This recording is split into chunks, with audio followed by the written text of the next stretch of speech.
And we are live. What's happening tonight, everybody? Looks like we got Dennis in the house. Welcome, brother. And Brian. Good to see you, man. How's everybody's week? Still playing catch up from being gone for a little over a week for No Name Nationals. Super busy around here at the old hot rod garage. Should say dump truck garage. Those dump trucks have had me running this week, man. But yeah, it's been a good week all in all.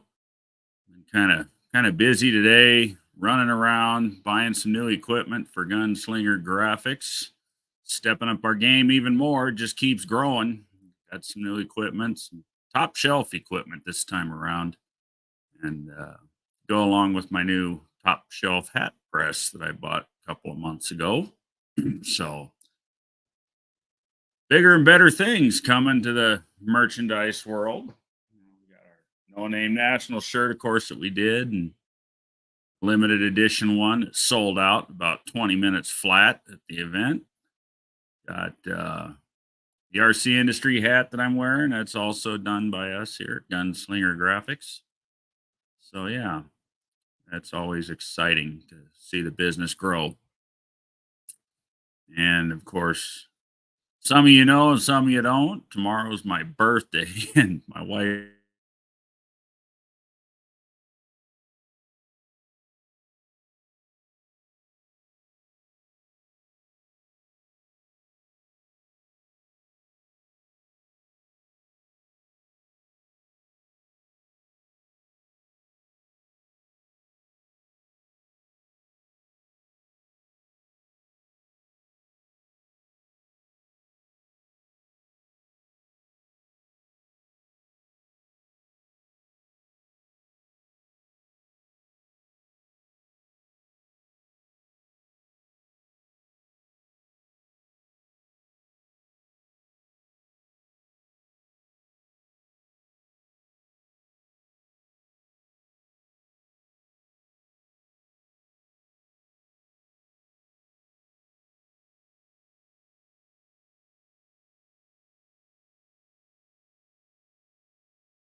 All right. Don't know what the hell that was all about. don't really have issues with the internet around here. It's very uncommon that it takes a dump. What the hell that's all about. At least I had a little bit of service on my phone to stay in touch with y'all. Yeah, crossed over to the dark side. Something. That's no fun. I forgot what the heck I was even talking about. Oh, yeah, chasing down groceries and shit for tomorrow's birthday party. uh, but, anyways, we're back. We've got who all showed up here? Dougster's in the house. Have no fear, the Dougster is here. NSB Custom Cars, Dean and or Lee is in the house. Nice to see you. Mrs. One-Eyed Cat, the one and only Wendy English. Hugh Robinson made it. Good to see you, man. Thanks for stopping over. Laurie's Garage, good to see you. And Junkyard D, Tony and the Wrecking Crew.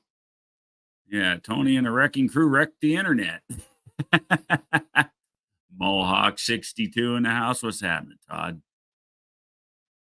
Happy birthday, happy birthday, happy birthday. Appreciate the birthday wishes from everybody. Anthony Chancellor, haven't seen you in here before. Good to see you. Appreciate you stopping in and saying hey, hanging out with us tonight. Evans Mopar Scott's in the house. Good to see you, brother. 38. Yep. Crossed over to the dark side. Big black screen. That's not very exciting, is it? Yep, there's me telling you all what the heck happened. 19 in and 7 likes. What the heck? Appreciate you shouting that out, man. Victor says, no. Brian says, cool, you're back. Yeah, I don't go down that easy. Speaking of your birthday, what was Jesus like in high school? Fuck you, old man. You're older than me, you wise ass. Gotta love that sense of humor. Brian's good people. Don't be taking that shit wrong when I say stuff like that to him. We're just playing.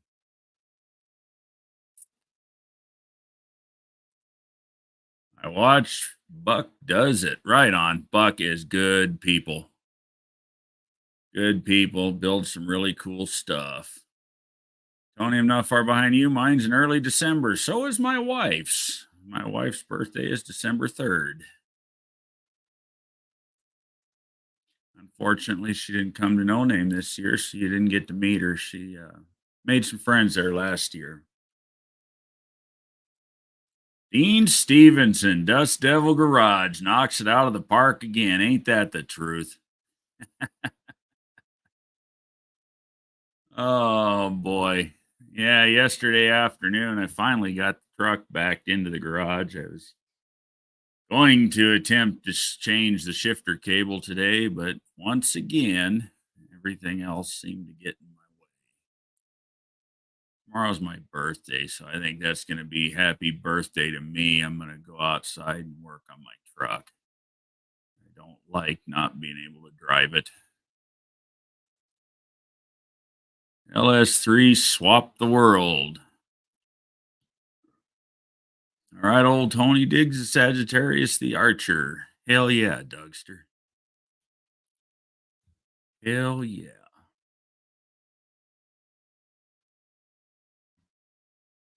What's going on up here? Let's see. I always keep both browsers open. I keep my StreamYard browser open, but I also keep the live YouTube feed going so I can see what's going on real time on YouTube, because sometimes StreamYard lags behind a little bit on the chat. LS3 is a good engine. That LS platform is actually a good engine. Easy to get a lot of power out of them, and they love boost. They actually run better boosted than they do NA. It's sometimes a little difficult to get Same power out of them you can like an old school small block, NA anyways, but they do love the boost and they make big power. Dean was subscriber 387 and a half. Always a comedian, Dean. Glad you hang out with us. You always keep them all on their toes. So what else is new in everybody else's world?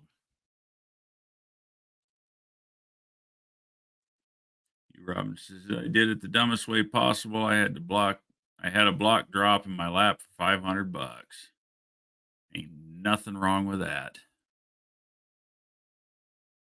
Good block is always the best platform to start with for a good solid build. I'm not going to say I've never done it, never plucked one out of the junkyard and just, and gone nuts with them, but I prefer to go through them. It's easier when you kind of know what's going on in there. It's just never any fun when you end up with a dud and scattered all over the racetrack. Depth perception ignition system missed probably.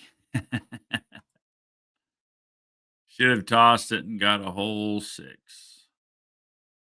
6-0. Yeah, I like the 6-liter.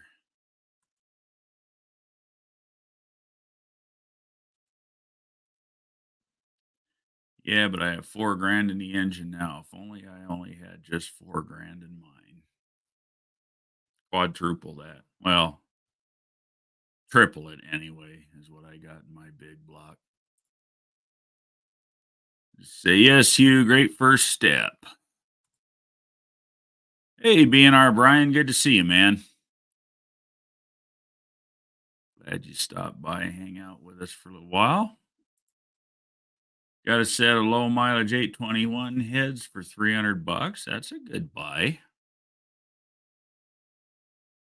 Low mileage stuff is always nice because you don't have to put a whole pile of money in it to make it run.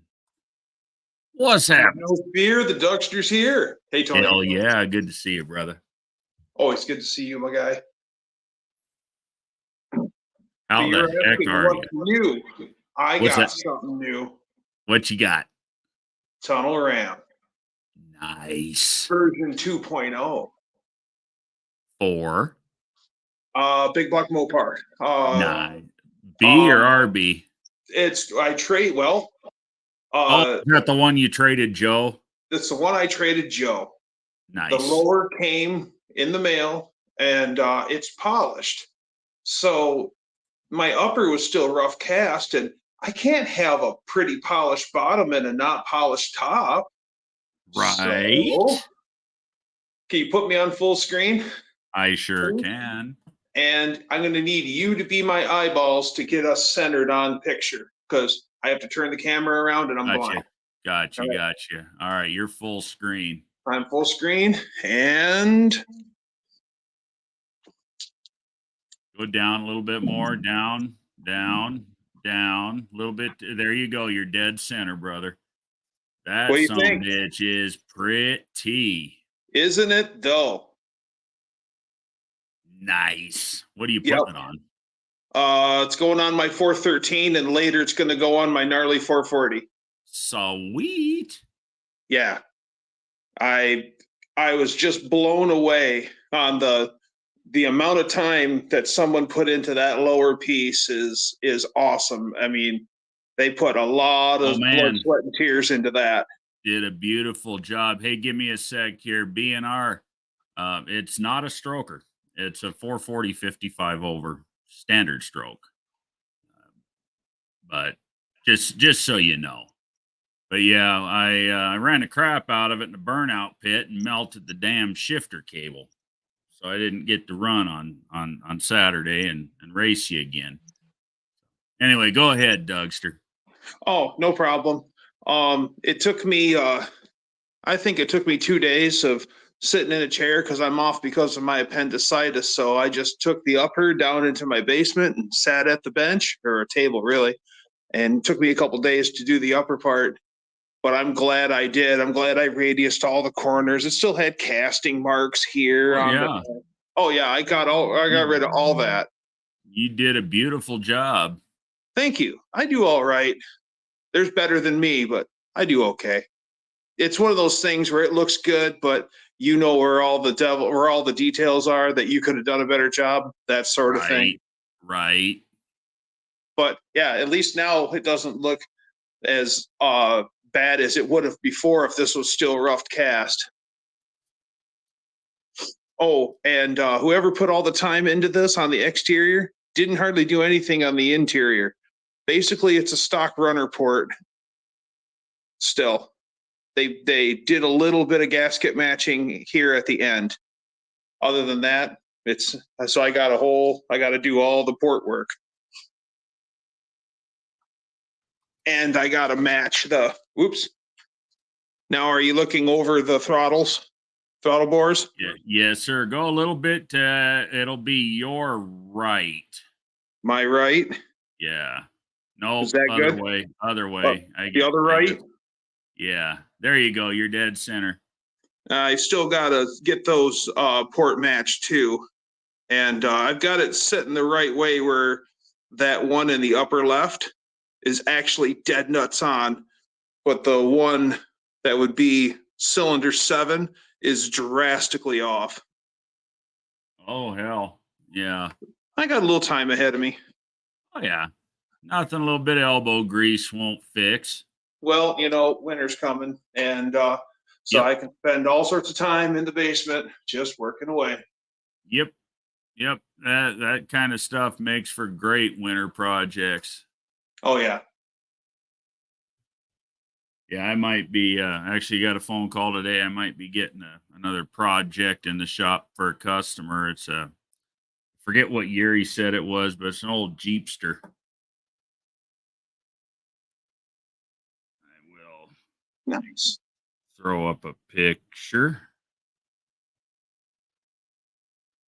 Do it the old John Wilburn John style. Wilbur.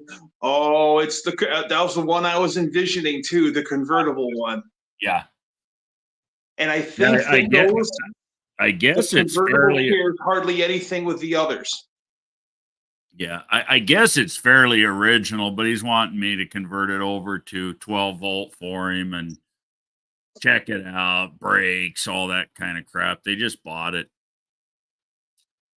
So we might see a little bit of that on the channel this winter.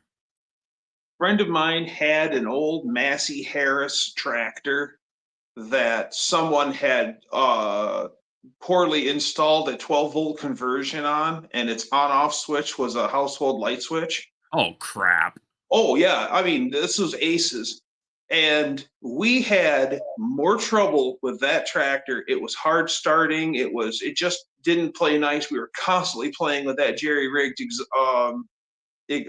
electrical system. And finally, we were just happened to go get parts from the local guy who just did that, and he goes, "Wait a minute, what year is it?" And he goes, "It's this year." He goes, "You can convert that thing back to 6 volt." He goes, "I'll bet you that thing will run like a watch on 6 volt." Here, he goes out back and he brings up a stock wiring harness, 6 volt, all the 6 volt parts to put it all back to 6 volt. Nice. Everything that thing ran just like he said. It ran like a watch. It would light right up. It didn't crank fast, but it would light right up. Had bright blue spark. All the problems we were chasing was fixed by converting it back. Back. Yeah. Well, if they light right up, they don't have to crank fast. I don't know. Like I said, I haven't seen the car. This was just a phone call and a text today from a third party from my buddy Jason. It's a friend of his that I guess he bought the car for. I think he said either his wife or his daughter for her birthday, but they want to somewhat modernize it, I suppose. But I'll go through it and assess it. And if I don't feel like it needs converted, I'll try to talk him out of it. I'm not out there just to grab the cash. I want to do a good solid job for people when I work on this Right, stuff. right, And if he really wants it converted, we'll convert it for him, but we'll damn sure do it right. right. Well, Hang I'm sick of having shit come back. Do it nice or do it twice. right. Do it right the first time. There's no excuse for half-ass work. I mean, You talking about in my truck BNR? It's an 8 3/4.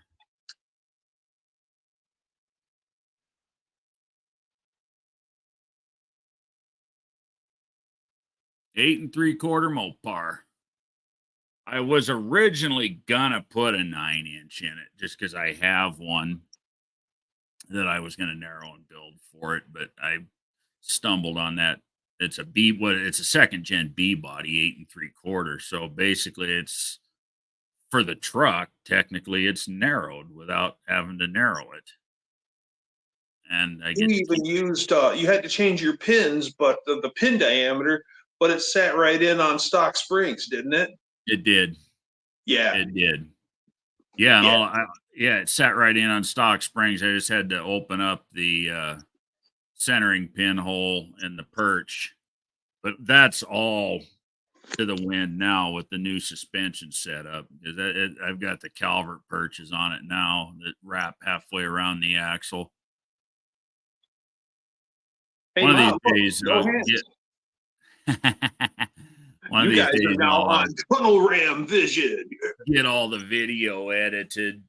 I've got a lot of footage on going around the truck and explaining everything I've done with that rear end and the setup. And I've still got to get back with Matt over there at Funkhauser that did those shackle brackets, some shackle or not the shackles, but the slider mounts for me.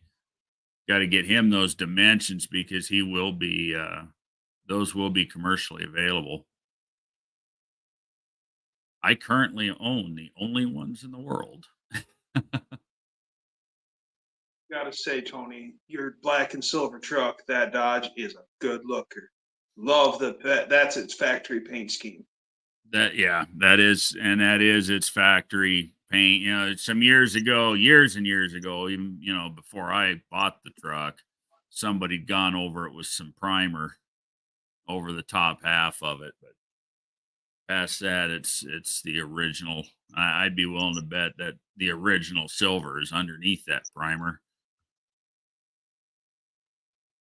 But and it will, when I paint it, it will go back that color scheme. Oh Everybody yeah. says, "No, don't paint it. Just leave the patina." Yeah, and it does look cool, but I will eventually get a nice paint job on it. Oh I'm yeah. not going to spend $1 million doing it because it's a driver, but it's going to get a paint job. Was the silver when it looked better? Was it a metallic silver Yes, or? yes. Ooh, The original silver is still in the jams and under the hood.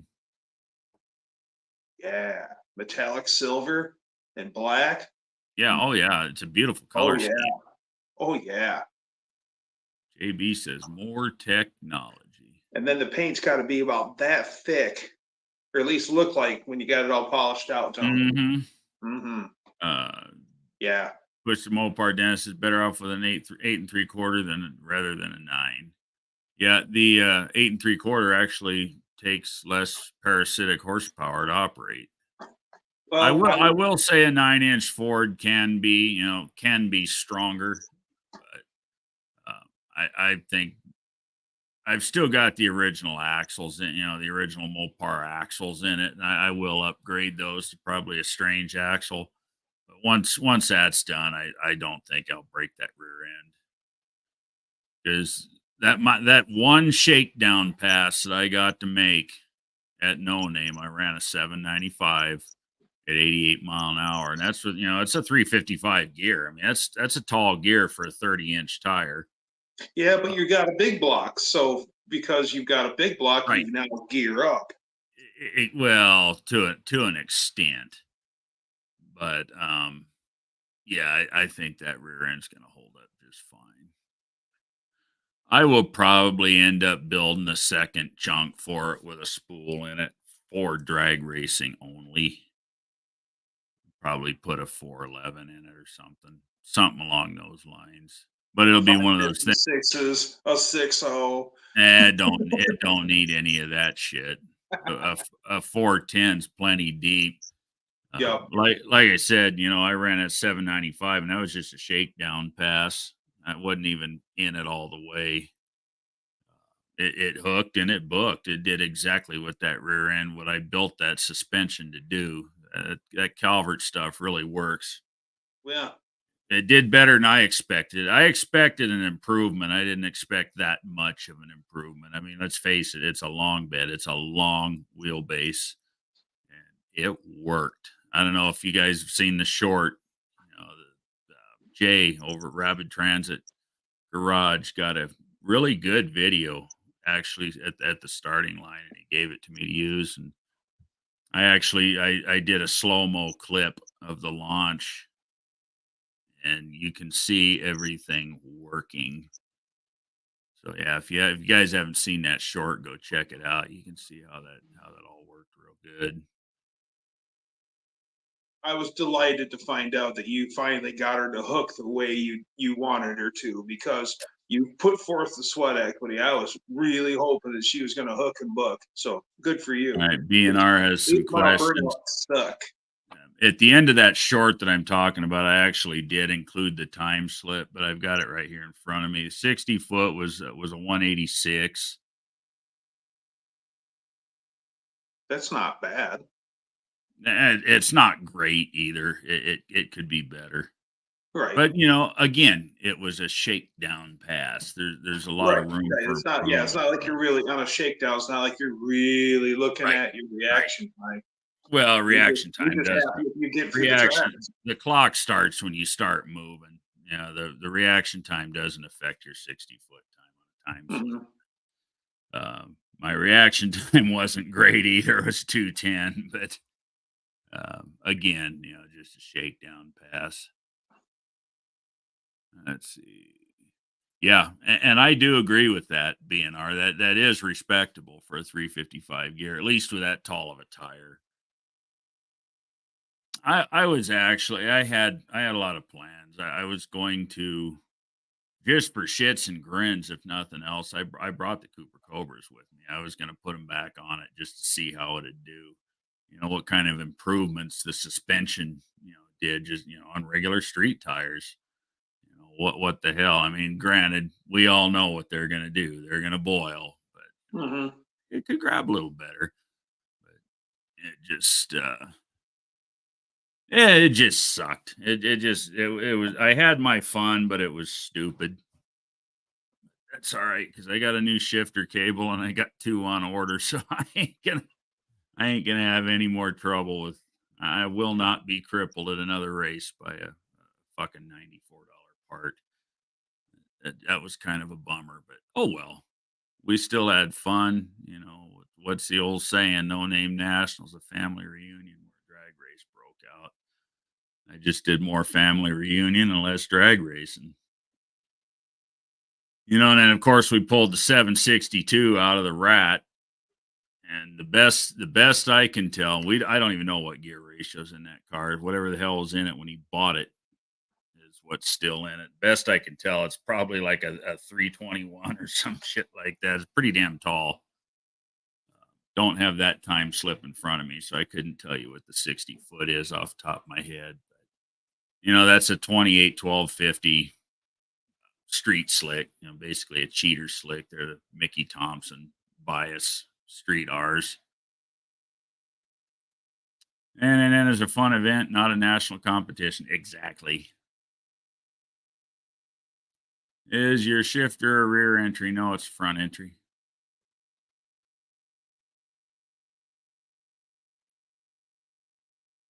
Yep. Cable goes in the front of the shifter. Cable comes in from the front of the trans. It's a hell is it? It's a B&M Pro Stick.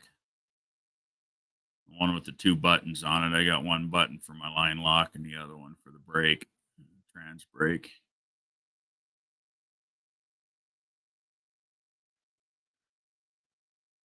BNR, it is truly a national event, though. Absolutely, it is, John. Yes. National event, not so much a national competition, but people do come there to compete. The competition is fun. But I think what Brian was driving at was it's not so high pressure. Not Right. not a not a your typical high pressure Yeah, competition.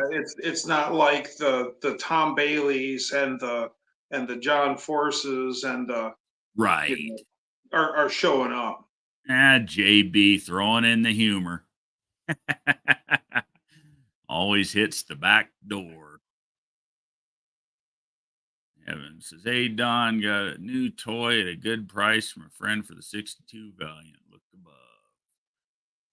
Don is Mr. Don English the one-eyed cat in the house? I didn't see him. Scott's talking to Don though. Maybe he's here.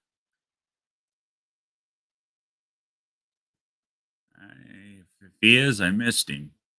If you're here, Don, one-eyed cat, thanks for stopping in, man.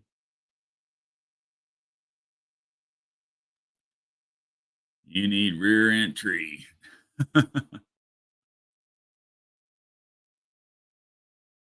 What I need to do is stay out of the burnout pit. I haven't had any trouble with it. I mean, there's plenty of clearance around the headers and everything. I haven't had any trouble with it till I sat there stationary for an extended period of time, showboating in a burnout pit with a vehicle that was never built for burnout pits. But it was fun. That's why I did it, was to have fun. Had my fun. I won't do it again. Not at least not with that. Ain't nothing beats a good burnout show. But Well, who'd anticipated that? The distance that shifter cable was away from that header. You didn't right, anticipate for that thing to get as hot as it did. Look at right, how red the headers got on Homer. right, Those right. things, those things you could have lit a cig off of.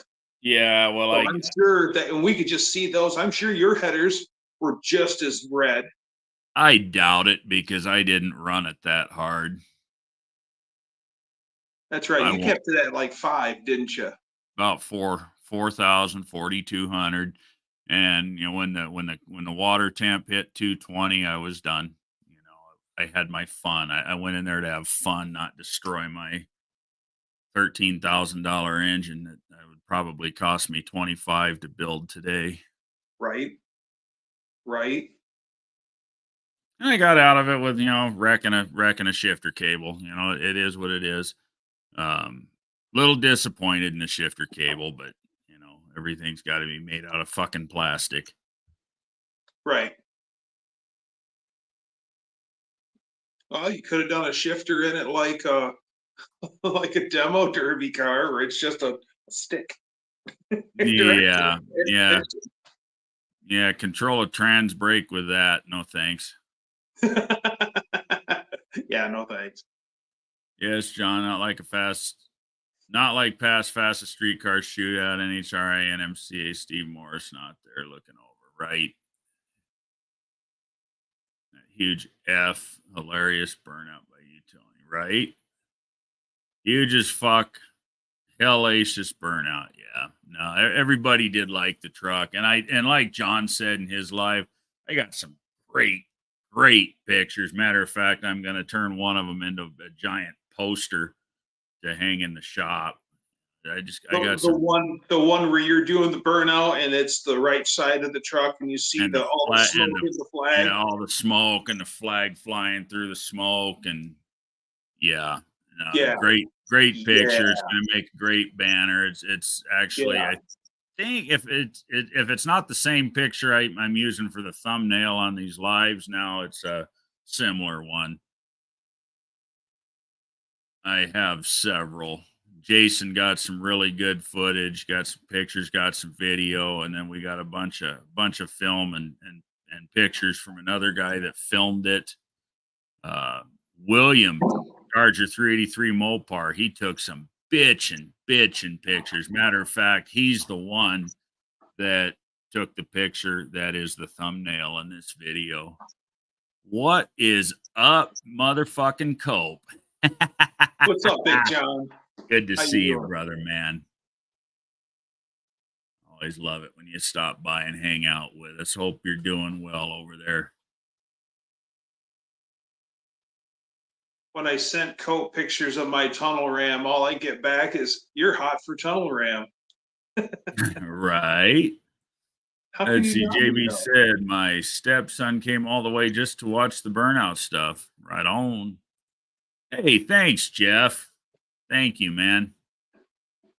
Yeah, we're gonna drink some beer and burn some meat and have a bonfire and do all kinds of just hang out with friends tomorrow.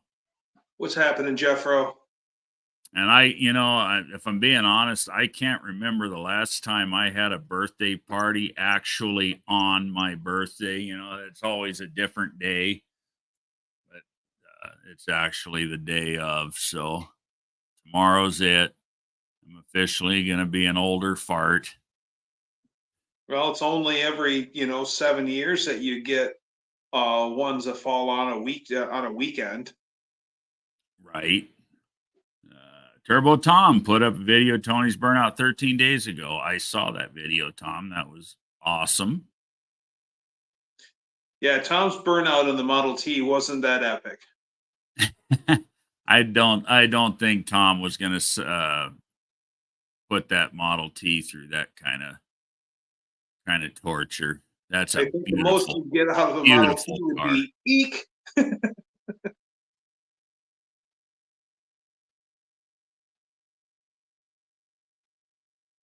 When Cold War Motors rebuilt the T engine in his Model T, Strong's Garage helped him do the rebuild, and they did a drag race with it to just show the improvement.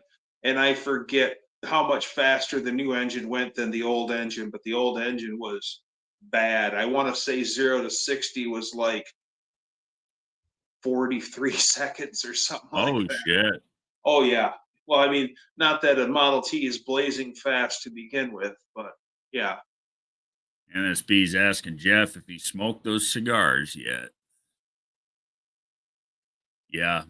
Hugh Robbins says, love the dragster too, Hacks. That dragster is just Yes. badass. Yes. Jeff had one of the cigars. Darn good. Need to send you some.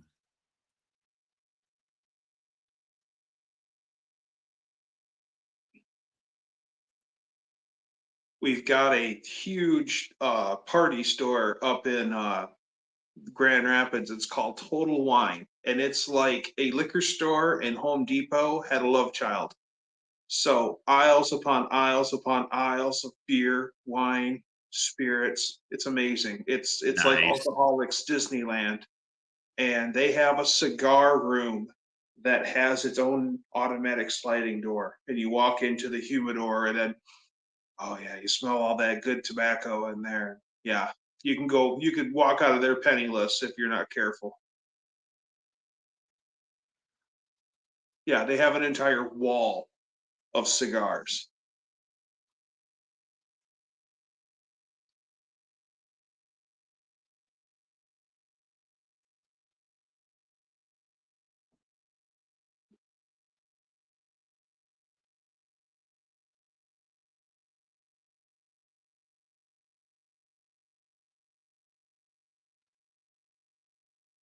Hugh, do not encourage Jeff. It will cause a dang burnout.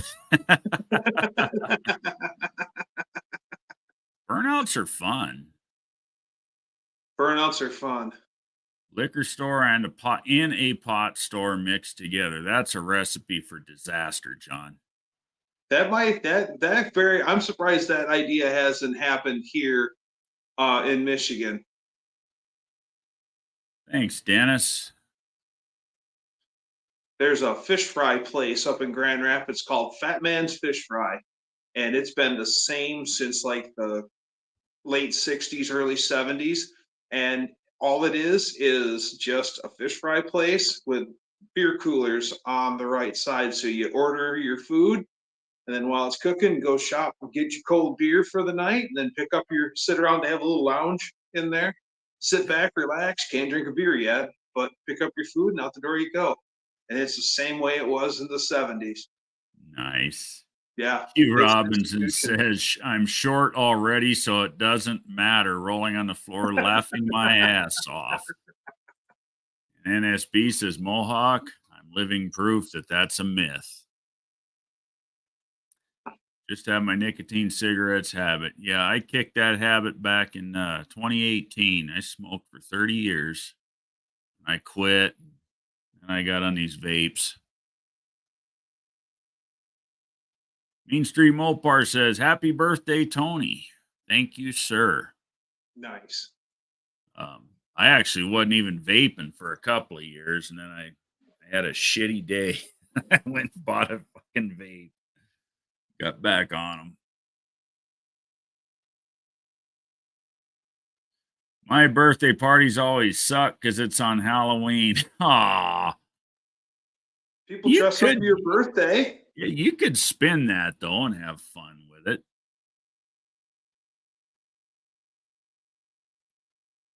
Can't do anything anyhow with an Illinois CDL. That is no shit. I've had my CDL for about 25 years. And, yeah, you don't want to do shit with a CDL. Oh, yeah.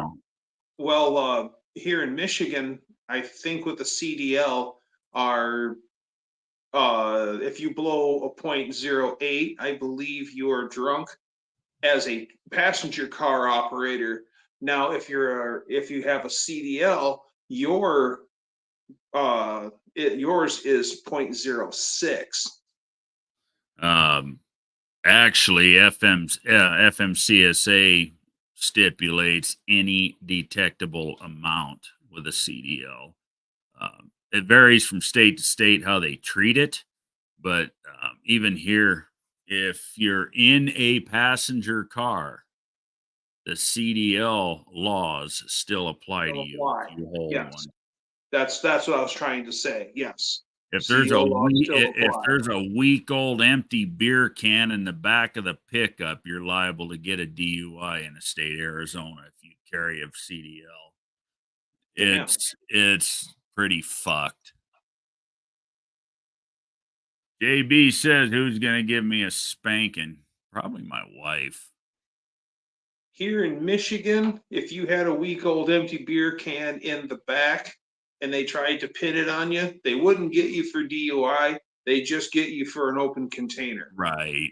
And and I might have been exaggerating that point a little bit, but what I'm getting at is I'm they're not pretty damn challenging skinny. that because I'm not in Arizona. I'm just saying Right. here in Michigan. And I was exaggerating the point a little bit, but I wouldn't put it past them to try it.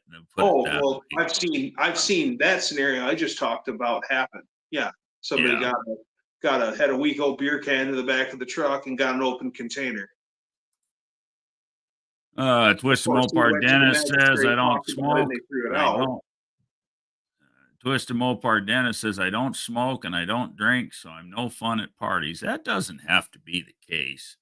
You don't have to smoke and drink to have fun.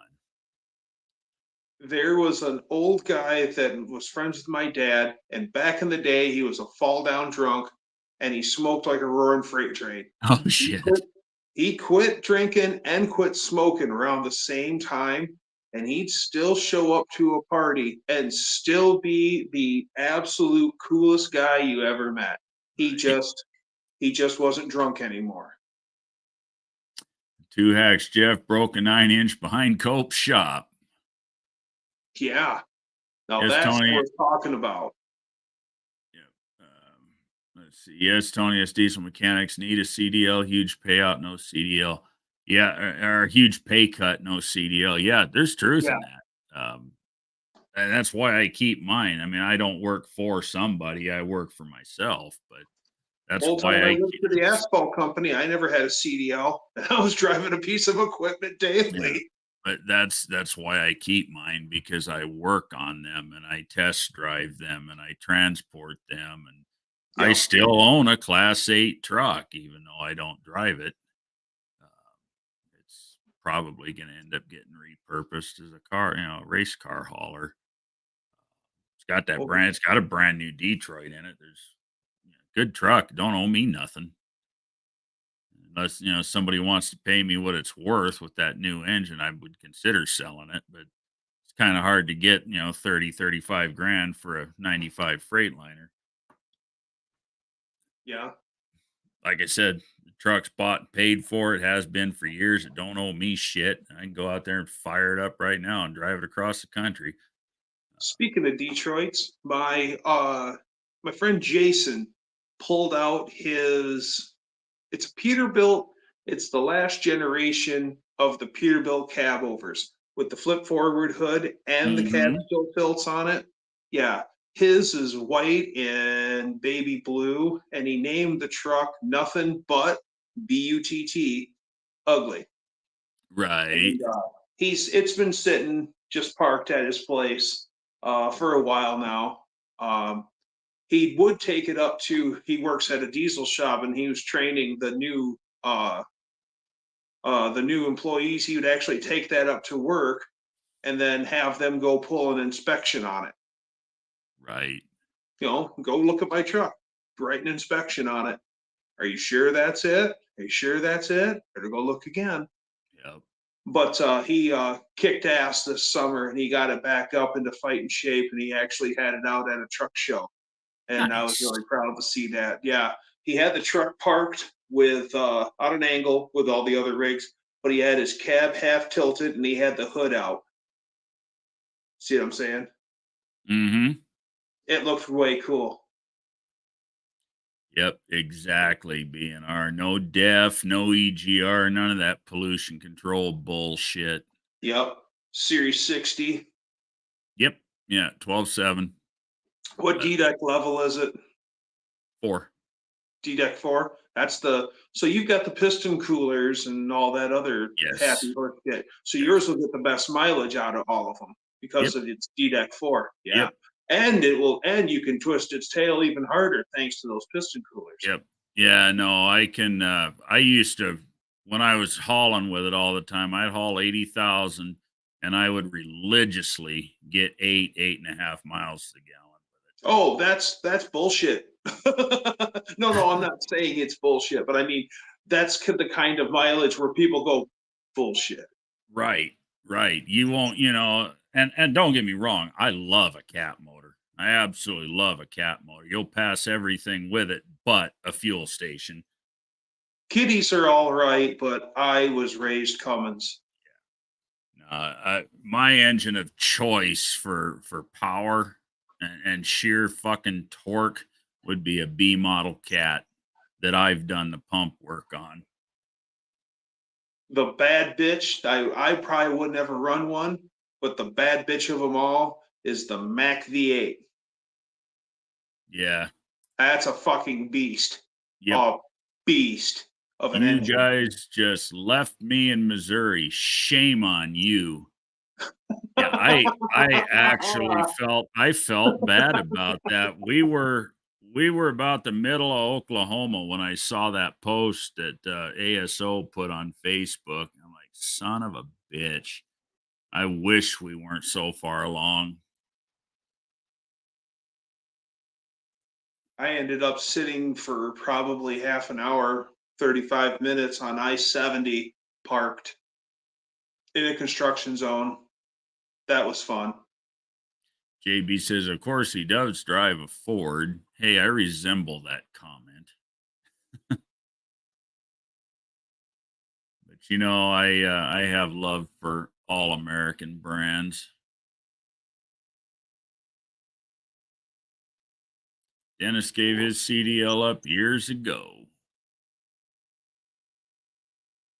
I'm really impressed. I never got messed with DOT all those years I was doing that, I'll tell especially you, moving the rigs back to the shop just to work on the damn thing. speaking of DOT, you want to hear a funny fucking song? Go on YouTube and look up Elmer Fuddpucker. And the name of the song is Damn DOT. It will have you rolling your guts laughing. Does it have the line in it? Thought I had to shit. I just had to pee. Goddamn if it ain't the DOT. No. Because I remember that wrote on truck stop walls. That's the only reason why I ask. Yeah, it's pretty damn funny. Hey, Renegade's in the house. Good to see you, brother. Hey, Renegade.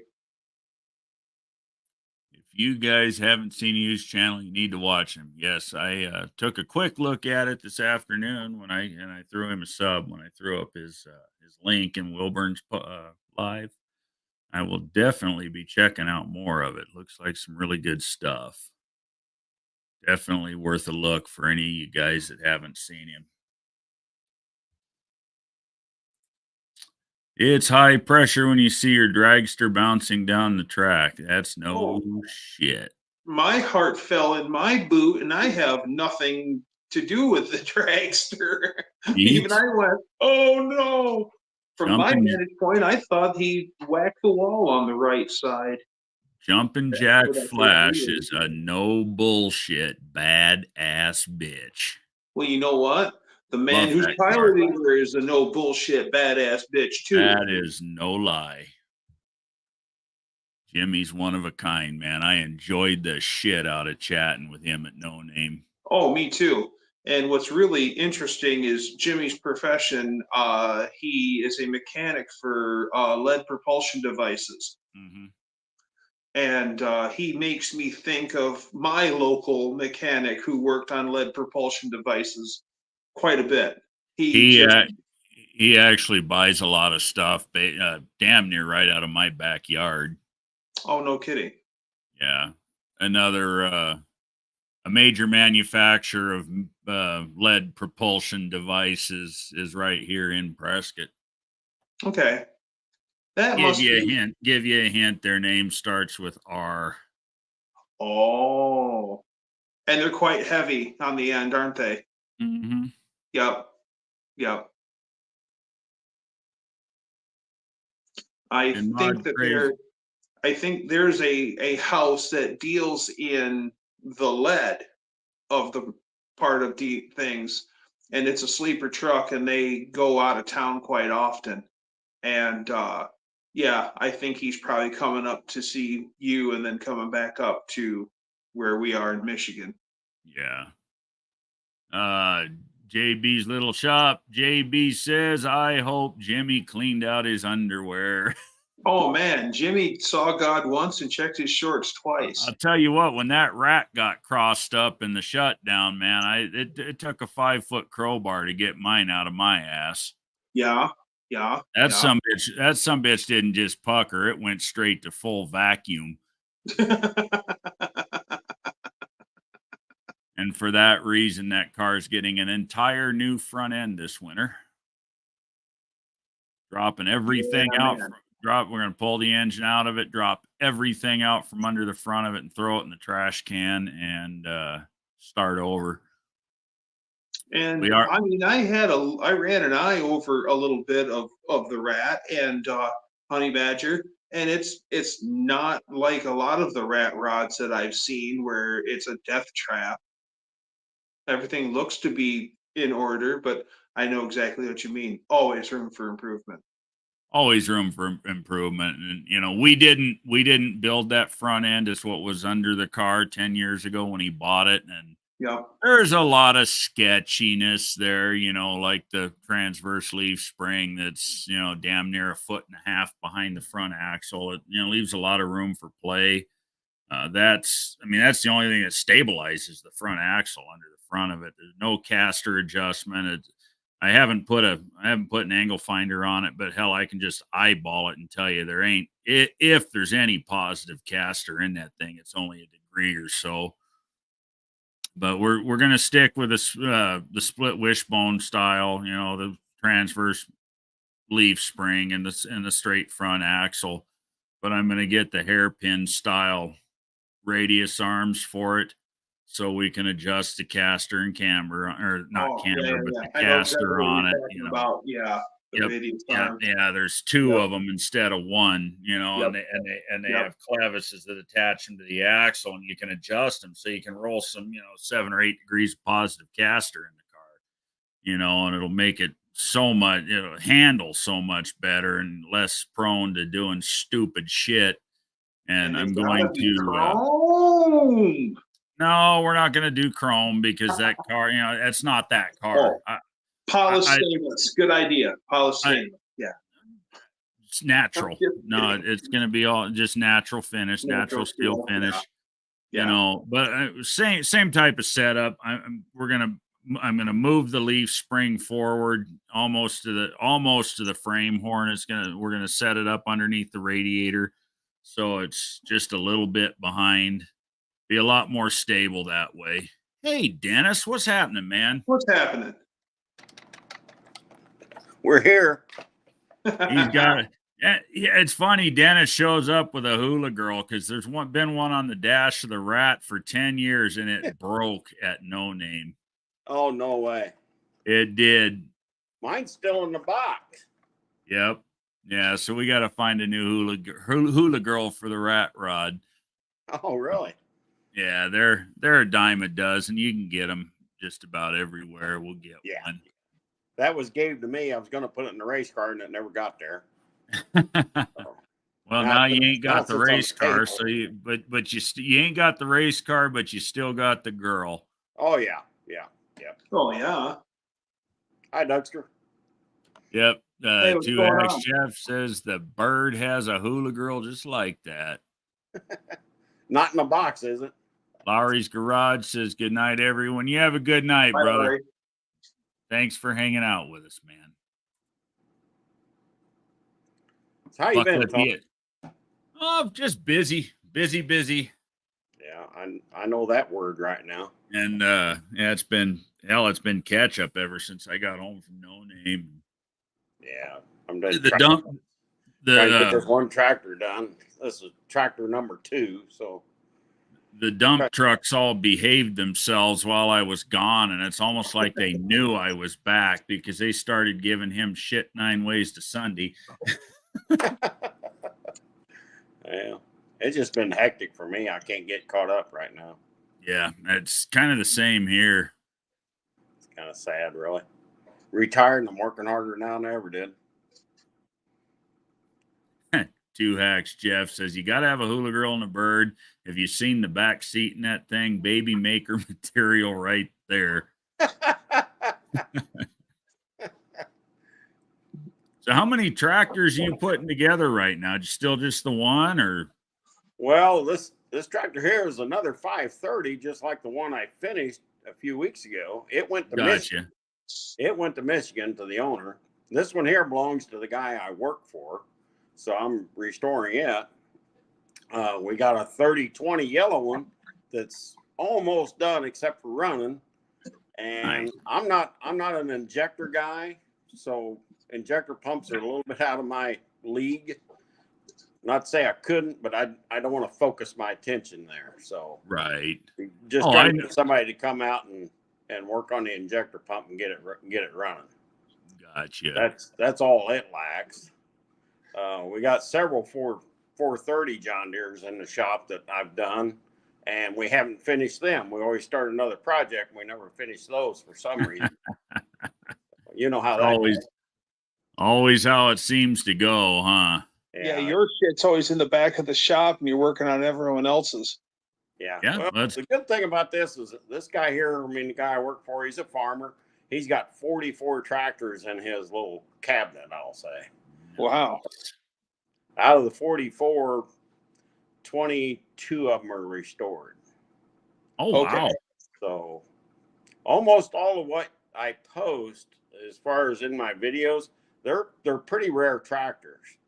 This one I'm working on now is what they call a vegetable tractor. Even though it's a 530 series, it's called a vegetable tractor. The axles on it are 2 foot longer, and they're much bigger axles.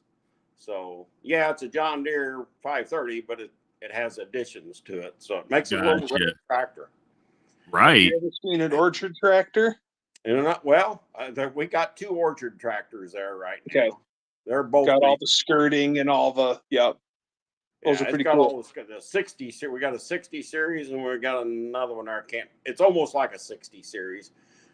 Looks like a 60, but it's not. It's the model before the 60, and I can't get off the top of my head what it was. But about everything that I post on my video channel is actually a rare tractor. So I we got magnet tractors there. Most people, magnet tractors. What are you talking about, a magnet tractor? Well, it's exactly what it is. It looks like a big mower deck under it, but it's a giant magnet. I enjoy the heck out of watching them tractor videos you put up. I like that kind of stuff. Yeah, it's hard for people to catch on to the tractor stuff. It don't get a lot of reviews, but it's just filling for me because that's what I'm working on right now. It's what I do the most of to do. I still got the boys. Niche. I still do the boys dart. Still doing that a little bit, but I'm not making a lot of videos out of that. Right. Well, the tractor thing's kind of a niche thing. You know, you get a certain audience that may not necessarily be real big, but they're loyal. Yep. You know, like me, they like it. You know, I enjoy that kind of stuff. Yeah, exactly. And it's interesting because, them tractors almost before my time, the ones I'm working on. And I really enjoy this. I mean, it's a nice hobby. I call it a hobby for me because I like doing it. Yeah, it's a job. I'm paid a little bit of money to do it, but I just enjoy working on that old stuff. There ain't too many people that does it anymore. Mainly genre has passed. So, but it is interesting. What was really funny for me was when I finally got around and started to see the inner workings of the old inline motorcycle engines, the inline fours, like the Indians and the Excelsiors and stuff like that, and actually looking at it and realizing those things don't run much. They don't sound much different than a tractor, and really they're not. I mean, they right down to the Phillips Morris Magneto or the Bosch ZF Magneto. Yeah. It's like they're basically little tractor engines. No wonder they run like them. Yeah. Yeah, they'll run forever. Them old John Deeres we work on, that I mean, most of them that you see, I mean, that 530 is a 62 or 63 model, and the rest of them, the 430s and that, they go into the 50s. So they get 52 and 53s, what I mainly work on. So, hey, Dennis, looks like you might have you a call out there, brother. Oh, yeah? NSB says, Dennis, you got anything to put up against the old Super A at the next no-name Nationals? And the what? NSB. Super A. That would be friggin' cool. Yeah. See a couple of antique tractors go down the drag strip. That would be friggin' We got a little cool. Massey Ferguson pony. Maybe that would work. There you go. A Super A, man, that's okay. That's the one where you sit side saddle. You actually, you sit to the left or to the you sit to the right of the actual pumpkin instead of on the pumpkin. Yeah, kind of like the old Alice Chalmers. That's friggin' neat. Mm-hmm. Those little ones usually had a sickle mower on them. Yeah. Yep. Yeah, we got a little 420 out there. It's got a side sickle mower on it. It's a belly mounted. Okay. Cool. JB says, the only thing I know about a tractor is don't hold the magneto wire when it turns over. It's friggin' shocking. I got a great story for you. I'll knock you on your ass.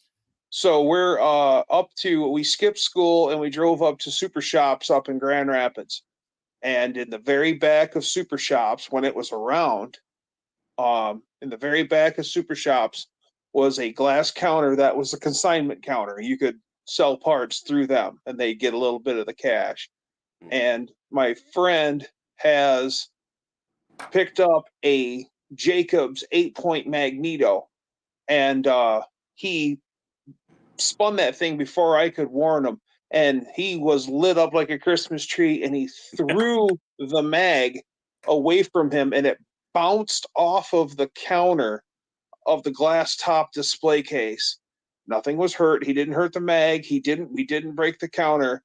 And his eyes were as big as dinner plates, and we got the hell out of there. Them mags will put it on you. Oh man. Oh, that'll bite you something serious. Yeah. That's pretty cool, Jeff. Those old 4-cylinder bikes are cool. My neighbor's got a garage full of inline 4 Indians and Wizards. That is cool. Yes. Yeah, I've seen that. 14 Indians. Wow. There is a guy that lives very close to my parents who he rides is Indians, and he drinks a lot of soda, but he never buys it in bulk because he always comes up to the store for a pop. Right. And he's always, all summer long, he'll be riding something different. You'll see him at the store for a pop 5 times, and he drove 5 different Indians up to the store. Wow. He has a 38 that he drives all the time. So Wow. most of the time you'll see him on his 38. Other than that, who knows what he'll pull out. Wow. Yeah. I like old bikes, but I don't think I'd ride one. Them things were Teddy Roosevelt's. Oh man. Rough riders. I'd love to. I'm not a Harley guy, a modern Harley guy, but I would definitely have the civilian model WL. That's cool. Like Yeah. 41. Yeah. Well, back in the day, I had a 52 Panhead, and to this day I miss that bike. I'll tell you what, I couldn't ride it far today with my back the way it is, hardtail. But man, I miss that bike. Right. I never owned any Harleys. I had Yamaha 650 Yamahas. I had 750 Hondas. Had a 950 Kawasaki and a 1000 Kawasaki. Vulcans. Ooh. You have the Vulcan, Dennis? No, never had that. Oh, you had you had an inline 4 1000 then. Yeah. Oh, nice. Now you're talking. The Vulcan's a nice bike, but I do like 900 cow and 1000 cow. 900 cow was nothing to sneeze at. Oh man, my dream Kawasaki is a KZ 1300. Yeah, I love inline 6 motorcycles. I want the KZ 1300 to park next to my CBX. Yeah. The old 750 it'd run every day. Didn't matter. Oh yeah. Wasn't fast bike, but it'd run every day. I have a CB750, a 72 CB750 that my parents, I've now been married 47 years, and my dad owned that bike before he dated my mom. Yeah. I like the old Yamaha 650. It was a pretty cool old bike. Oh, yeah, yeah. I always liked the Yamaha Midnight Specials, where they would paint them black and gold with the triples. Mm-hmm. Great bikes. The 850 Maxim was the best. That thing was a beast. Yeah. I was surprised that it's carting my fat ass around and I'm power shifting it, and it's like, oh, I got more for you. It's like, oh crap. Yeah, yeah. Great bike. Sit down and hang on. Yeah, definitely an elbow stretcher. Yeah. I'll tell you what I'd like to find is a second generation Indian Scout. Oh, an old Indian Scout? Yeah, the early 30s. Oh, is it 32, 33, something like that when they reframed them to the heavier frame? That would be a cool friggin' bike to have.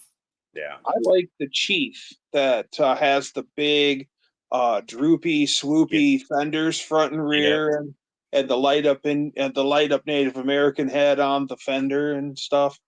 That's a good looking bike. Yeah, I done away with my bikes years ago. I figured I was going to get hurt on them if I kept going. Yeah, If it's going to be a Minimo, Jeff, it's got to be a Model U. I've still got my 08 Heritage Softail anniversary bike, and that's just everybody calls it an old man's bike, but I love that thing. It's comfy. It does everything I need it to do.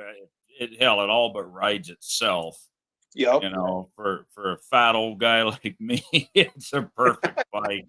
I daily ride all summer long a 97 Honda Valkyrie. Yep. A post 6-cylinder. Yeah, that's a old man bike, but I'll tell you what. They're great bikes and they're dead reliable. Yes. Dead reliable. Yes. And the best part is she may be a big battle tank, but she'll still haul the mail. What's that, Dennis? Oh, I'm sorry. WD 45s and a couple 45 W, the high compression jobs. So we had quite a few of the Alice Chalmers growing up. Mainly we stuck with the John Deere A's and B's, A's, stuff like that. That's mainly what we raised on. At the farm, the only tractor that we ever bought. My great grandfather used to farm with a team, and he bought a tractor finally in 1950 because he felt it was time to have something to get to do some of the side projects. He still, even though he had that 50 Alice Chalmers WD, he still used his team until he couldn't anymore. JB says if it doesn't have tricycle tires, it's not a tractor. I've seen so much horrible stuff happen with the tricycle fronts that I'd always want to go with the wide stance front, unless it was specific for what I'm doing. Like if I'm plowing, I need to stay in my lane, or if I'm running a potato tractor and I got the big tire up front. Yeah, but you That was the can't only deny, reason you can't deny that they're cool. Yeah. Oh, they are cool, but narrow I've seen frontage. some scary shit happen with tricycle front end tractors. I've seen scary shit happen with Honda ATCs too, but they're still fun to ride. Yeah. Yes, You just got to know how. right. And with Yeah. me, the two wheels got to be in the back. Yeah. Just like, when I never expected the Rat to run like it did. We didn't build it for that. We built it to cruise, for cruise-ins and, Rat City Ruckus and Rockabilly and shit like that, and then I take it out on the drag strip and find out it's a low 7-second car. Well, we got to make some changes. Well, that car is probably light. Yeah, I've never had it on a set of scales, but boy, it didn't mind running that 762, and that wasn't full throttle. Yeah, I was after a good clean pass for Jason's video he wanted to make, and gonna run sub 7s. It just may, but that for that reason, it's getting some pretty major updates. We're gonna put a full cage in it this winter, and so we can do proper mounted harnesses and the whole 9 yards, because that car is a whole lot faster than we ever expected it to be. I will never have another dedicated race car. I loved my car, I built the car, all that, but I'll just not have another dedicated one. I'll have something I can turnkey and drive, race it if I want to. Right. I used to do that years ago, and I was much happier guy. So, well, see, and that's but my stance on the truck. That's why I'll put roll bars in it, but I ain't putting a cage out the back window. And if I got to slow it down, so be it. I want to be able to drive it and enjoy it. Yeah. When you start, going Lexan back glass and sticking holes through it and this and that and the other, it's not at that point, it's not an all weather driver. Yeah. Right. I've had a dedicated race car for 15 years out of that car, basically. Yep. And I've done about everything I needed to do with it. So, what a gorgeous machine she was, though. Do what? Oh man, what a gorgeous machine she was. Oh yeah, it's beautiful. Car. I mean, I set out to make a showstopper out of it, and pretty much succeeded there. So remember when the live started, Dougster, and the internet crashed and the big no in the comments? Yeah. That was Rebecca's response when I told her you sold that car, Dennis. She was heartbroken. Yeah. Well, trust me, it bothers me too, because I mean, I built that car. I turned every hole, been every bar in that car. I mean, it breaks my heart to see it go, but it also breaks my heart to sit and watch it sit. Right. And everybody, I totally get it, man. I ain't trying to bust your chops on it. Oh, no. It ain't like that at all. I'm just saying that it was hard for me to do it too, but it was harder for me to sit and watch it sit. Language. Last it said I was hurt for 3 years and I couldn't race it for 3 years. It took $2,000 to get that car back up to running right. Yeah. Just that. I feel this. I know exactly how you feel, because I feel that same pain every time I go out in the garage and see my Charger sitting in the corner just waiting for some love. Yeah. And that car, you guys all know, I bought that car when I was 12 years old. That car will have a title with my name on it the day I die. Yeah. And I'm a little selfish that way when it comes to that car. It's very sentimental to me, but I get it. never would have You know, sold the car if I was using it, but I wasn't using it. And there's a big difference when you're single and by yourself, and you're getting older. Things get a lot tougher when you're by yourself. It oh just man, it gets tough. So yeah, Right. it was time for it to go, absolutely and I knew it was time for it to go. I took it to the Mopar race. I took 5th place in it down there. So the car can win races, but nice. when you're down there by yourself and you're sitting in the heat and nobody else around you, nobody to talk to you, and it's like you look around and it's like, wow, this ain't worth it no more. It Yeah. just wasn't there. Yeah, and even if you're a younger guy, it's not Yeah, fun when you don't have friends around. exactly. That's what makes No Name so great. Race or not, Yeah. you've got the community that it's all part of Yep. it. Well, a lot of the guys has gotten out of it that I know too, and some of the ones that are still in it that I know, they got these big old RVs. They pull in and you never see them again until it's time for them to go racing, and then they pull back Right. in and up in the big RV they go, and you never see them the rest of the race. Right. Yeah, they don't That's hang really out. changed it too. Ain't nobody out by their cars no more. You walk up there and think you're going to talk to somebody, and they're in their camper. Right. And I ain't going to bother nobody. So Yeah, things have just Renegade changed was so heartbroken much. too. He wanted that car bad. Yeah. Well, Did it at least stay relatively local to you, or did it go far yes, away? it's local. It's just down in Bonne Terre, Missouri. So it'll probably see Sykeston. It'll probably see Bonne Terre a lot. Right on. So Nice. it'll be close. So But the most important thing is it's still being campaigned, and that's all that matters. well, Yep. he's going to race her every weekend. He'll race it every time he can. Hell yeah. So Is I it going can to do. keep? It wasn't money. It wasn't the money. It's just the fact that it was. I'm telling you, things change when you get older. I'm Yeah. 65. Yes. Things change just a little bit earlier. At 65, and it's like, man, I'm by myself. I don't see that changing anytime soon. And my kids, they got their own life. They Yep. don't have to follow me. So none Right. of them was interested in any part of that. So it was just time. And everybody's going to get there. Trust me when I tell you Oh that. man. Oh Everybody's yeah. going to get to that point. So, Well, and the important thing is you can build. You can take the proceeds from it and build you a driver that you can enjoy. Yep. yeah, that's kind of the plan. I mean, I'm kind of looking for something that I can jump into that will run and move now, and I'll improve it as I go. That kind of deal. Right. Well, So that's half the fun. That's half the fun. yes, and it's really hard to tell you what I'm going to end up with because I got my eye on several different cars. So it's just a matter of when I pull the trigger and get it. Yep. So we'll see. I'm in no hurry. No hurry at Yeah, all. JB, I wouldn't buy a new one for that reason, but I still love my old Harleys. I'm pretty much a Honda guy. There's a Well, few other makes that I want, but I'm pretty much a Honda guy. well, it's like you said, you're a Pose 6. Yeah, I'd challenge you. You could ride that sumbitch in the lake and yard it out of there and fire it right back up. Oh yeah.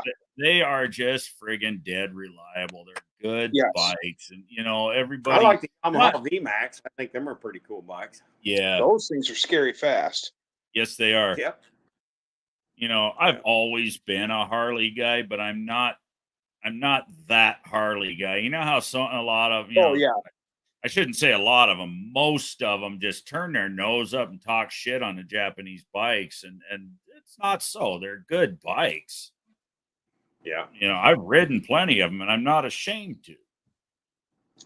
I've had some Harley guys get crappy with me on my Jap bike, and I say, well, and I point to the back of the seat. On the back of the Valkyrie, it says Honda, made in USA, right Yep. on the seat. Yep. The only thing on my Valkyrie that is actually made in Japan are internal engine parts. Everything else was made here in the States and assembled in Marysville, Ohio. JB told BRG if he needs a little lace for that burnout engine, I have an S10, it'll fit right in. He keeps talking like he's going to put it in that Vega or Monza rather that he got from Derek.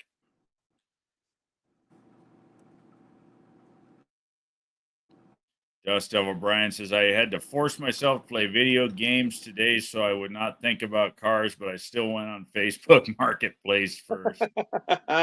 Yeah, I've been looking pretty hard at Edelbrock AVS 2s today on Marketplace.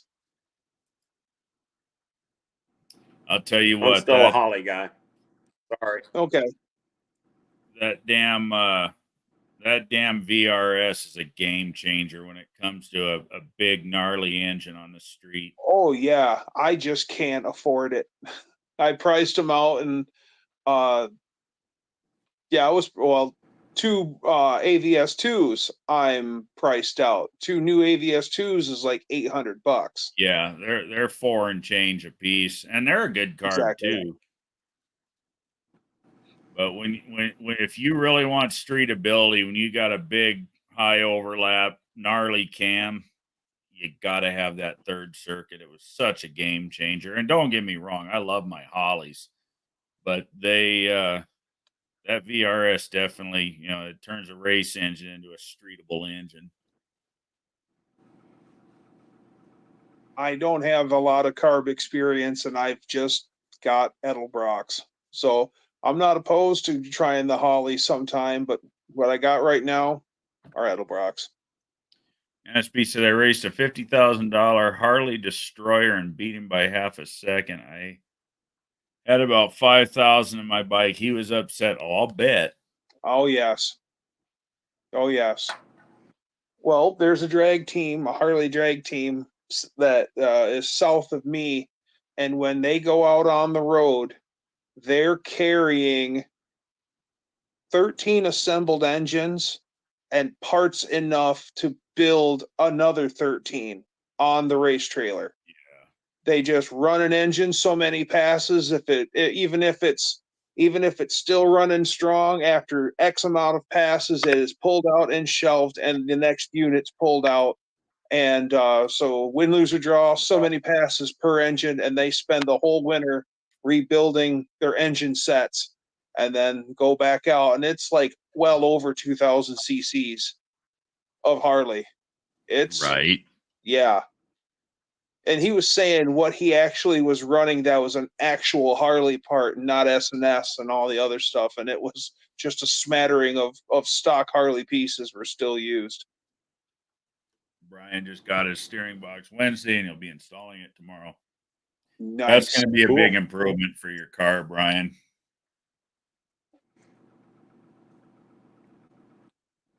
We could have just rack and pinion that car, Brian. Just saying. Yeah, I am still kicking around, thinking of how I can fab it up and make it work, and I've got a pretty good plan. I'm really seriously considering rack and pinioning the rat because I can hide the steering rack. The thing is, don't overthink it. It's not as hard as you think. Right. Well, it's not that it'd be difficult to put the rack and pinion in it, but I don't want to detract from the look of the car. But I think I can do it, and I kind of hide it in plain sight, for lack of a better word. I'm mount it right behind that transverse leaf spring, and it'll go almost unnoticed. And what a difference it'll make. Yeah. And that'll be all the Mustang 2 type stuff, right? Maybe. Travis says, I'll pop in too just to say hello. What's up, guys? Hey, Travis. Appreciate you popping in, man. Travis was my neighbor. I actually, back to the Mustang 2 stuff, I actually thought about doing a Mustang 2 IFS front end under the rat. The trouble is that would destroy the look of the car. It would. it would destroy the look of the car, and it would move that front axle back underneath the engine, and it would completely destroy the look of the car. And I think I can accomplish a stable front end put together right, doing the transverse leaf and the solid front axle and get a rack and pinion in there behind it. There's no I reason used why. the Pinto rack and use Yeah, those things. a manual one. Yep. What about like a hiding a like an F body Mopar transverse torsion bar front end? Again, you've got the problem with it's got to be mounted under a frame, and Yep. at the Yep. at the very very minimum, it would still be behind the radiator, so the damn wheels would be too far back. It would just ruin the look. First torsion bar system on F cars were so heavy, and it was just they were I heavy. had a Valari for years, so they're just very very hard to get weight transfer out of them. A little, not that a little bit of weight in the front of that rat wouldn't do it some good, but as it is, it wouldn't be. Yeah, would not be happy. No, I completely agree. That's why we decided, stick with a straight axle, and just put it together right. That's the straight axle isn't the problem; it's the way it's cobbled together that is. Yeah, the biggest. Yeah, I think you do a little TLC thing, and I think you'd be fine with it. Well, the biggest. There's a lot of them out there running. Oh yeah, the biggest stability issue is the fact that leaf spring is so far back from the front axle center point. They were never designed to work that way, and somebody welded perches to those wishbones halfway down them to attach the spring to, and whoever did that had absolutely zero sense when it came to suspension. Oh, you mean they did it because it looks cool? I don't even know if he did it because it looks cool. I think he did it because he didn't know how to build suspensions. The car was like that when Jason bought it, so we just don't know. But I do know this: it ain't right, and it don't work. Farting around town is one thing. They just walk up there and say, "Hey, I'm going to put it right there," and that's where they put it. Yep. Well, yeah. Give me well, I can tell you why they put it there without even looking at it, because the spring is still mounted in its original cross member under the car. That's where it was. So that's where it landed on the arms they put on the thing. They just didn't put any forethought into how it was going to behave after they put it together. It was, throw it together quick and easy. And, sure, it rolls around and farts around town, but, at 80, 90, 100 mile an hour, it isn't any fun. Yeah. At those speeds, you don't want a vehicle that handles like a shopping cart with a bad wheel. Right. And the thing of it is, I've already priced all the parts. I'll do it for less than $3,000. And I know when you get it done, Tony, it's going to be primo. Oh, sure. An entire new front end under that car for less than $3,000. And it's going to be simple to do because, all you need to mount that leaf spring is a flat surface. I'm going to take a piece of 250 wall, 2x4 steel, and weld it right at the end of the frame underneath the radiator, and center it and drill it, and that's where the spring will mount. Simple and inexpensive, and it'll work. Yeah. Sounds like it'll work fine. Yeah. Yep. Make it a lot more stable. Yeah, exactly. And not exactly a suicide front end, but similar. I mean, I guess technically it would be, a true suicide front end is, where they got the round bar like you see on Model A's or Model T, like T buckets and shit, where they got the little the little deal they weld to the top of the tube to mount the spring to. Oh yeah. Instead of doing that, I'm just going to mount it right to the bottom of a piece of square tubing I put in the frame. It'll never go anywhere, and it'll strengthen the frame. And it'll strengthen the frame, if I'm being honest. A guy up in my area built a number of years ago now. It was a 50 Ford pickup that he was going to make a street rod out of, and he had it all torn down, and we had boxed in the frame, helped him box in the frame, and then he threw the body back on it.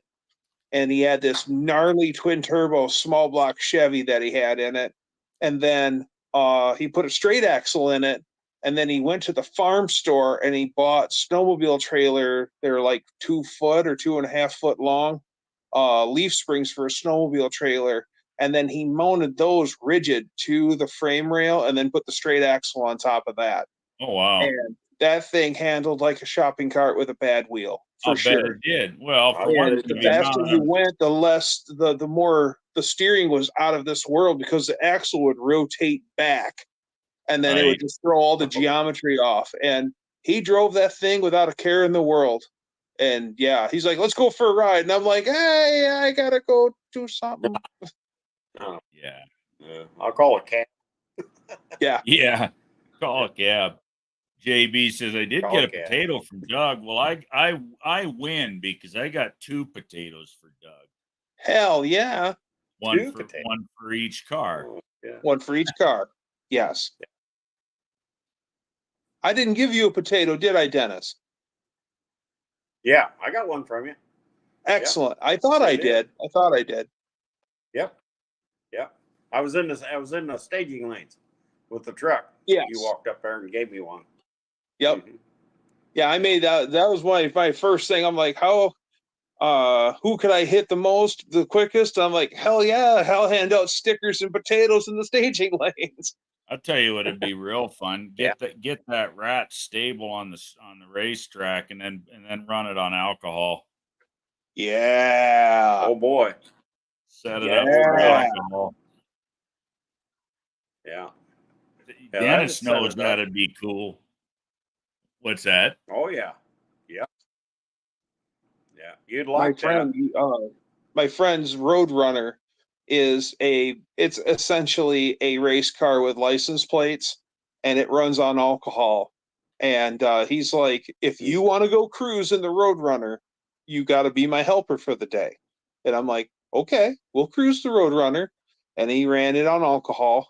And so you show up early and we get the car out and we get it, because it's always put to bed empty of fuel. So push it out, fuel it up, get her lit up, make sure she's 100% drawn fuel, and then put just enough alcohol in it for the day, and then come home, and then it's back it in. He'd turn off the fuel pumps and then back it up his driveway. And if he played his cards right, by the time he got it into its parking spot, the car would run out of fuel.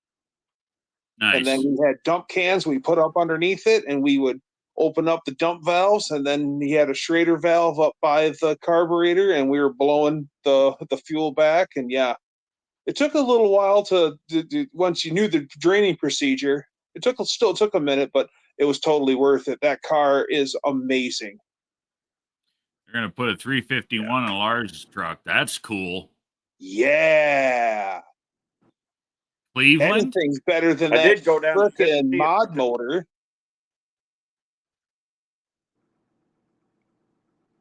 That truck's gonna jump. To look at a 68 Cougar. A 68 Cougar? Nice car. 68 Cougar. Those are very nice cars. It was looked good. Yeah. Well, I mean, I can race anything. So, but I do have a little bit of a passion for 68, but it was a piece of junk. It looked beautiful. I mean, pictures, frame, floors, all gone. Oh, shit. Away. Yep. Yeah, it was scrapped to me. It was a well-polished turd. Yeah. Yeah. Well, I mean, how many times have you seen that? And I'll bet they wanted a hefty You know. price tag for the damn thing. He wasn't too awful bad. He was 15 for it. But I couldn't do 15 with a car that needs that. Right. I couldn't do anything with it. I mean, somebody could fix it, but you'd stick more money in it than what it was valued at. I can tell you absolutely. Oh shit! If you were lucky, you'd spend 10 grand getting it decent again. That's just the framework. Yeah, right. Frame and floor. Yeah, well, I looked at. I mean, what do you do with? I mean, I know what I'd have to do, but I don't mind a little bit of repair. But my God, frame rail were gone. Right. Unibody. I mean, frame critical. So, he had a parts car there as far as what I was concerned. Exactly. JB says Doug didn't give a potato to Wendy. WTF? I believe I gave Teflon Don a potato, so technically I gave Wendy a potato. But no, I didn't give Wendy personally a potato. That's okay, because Don didn't give me a sticker. So Wendy says we didn't get a potato. Uh-oh. You guys didn't get a potato? Well, fine. No sticker, no potato. Bah.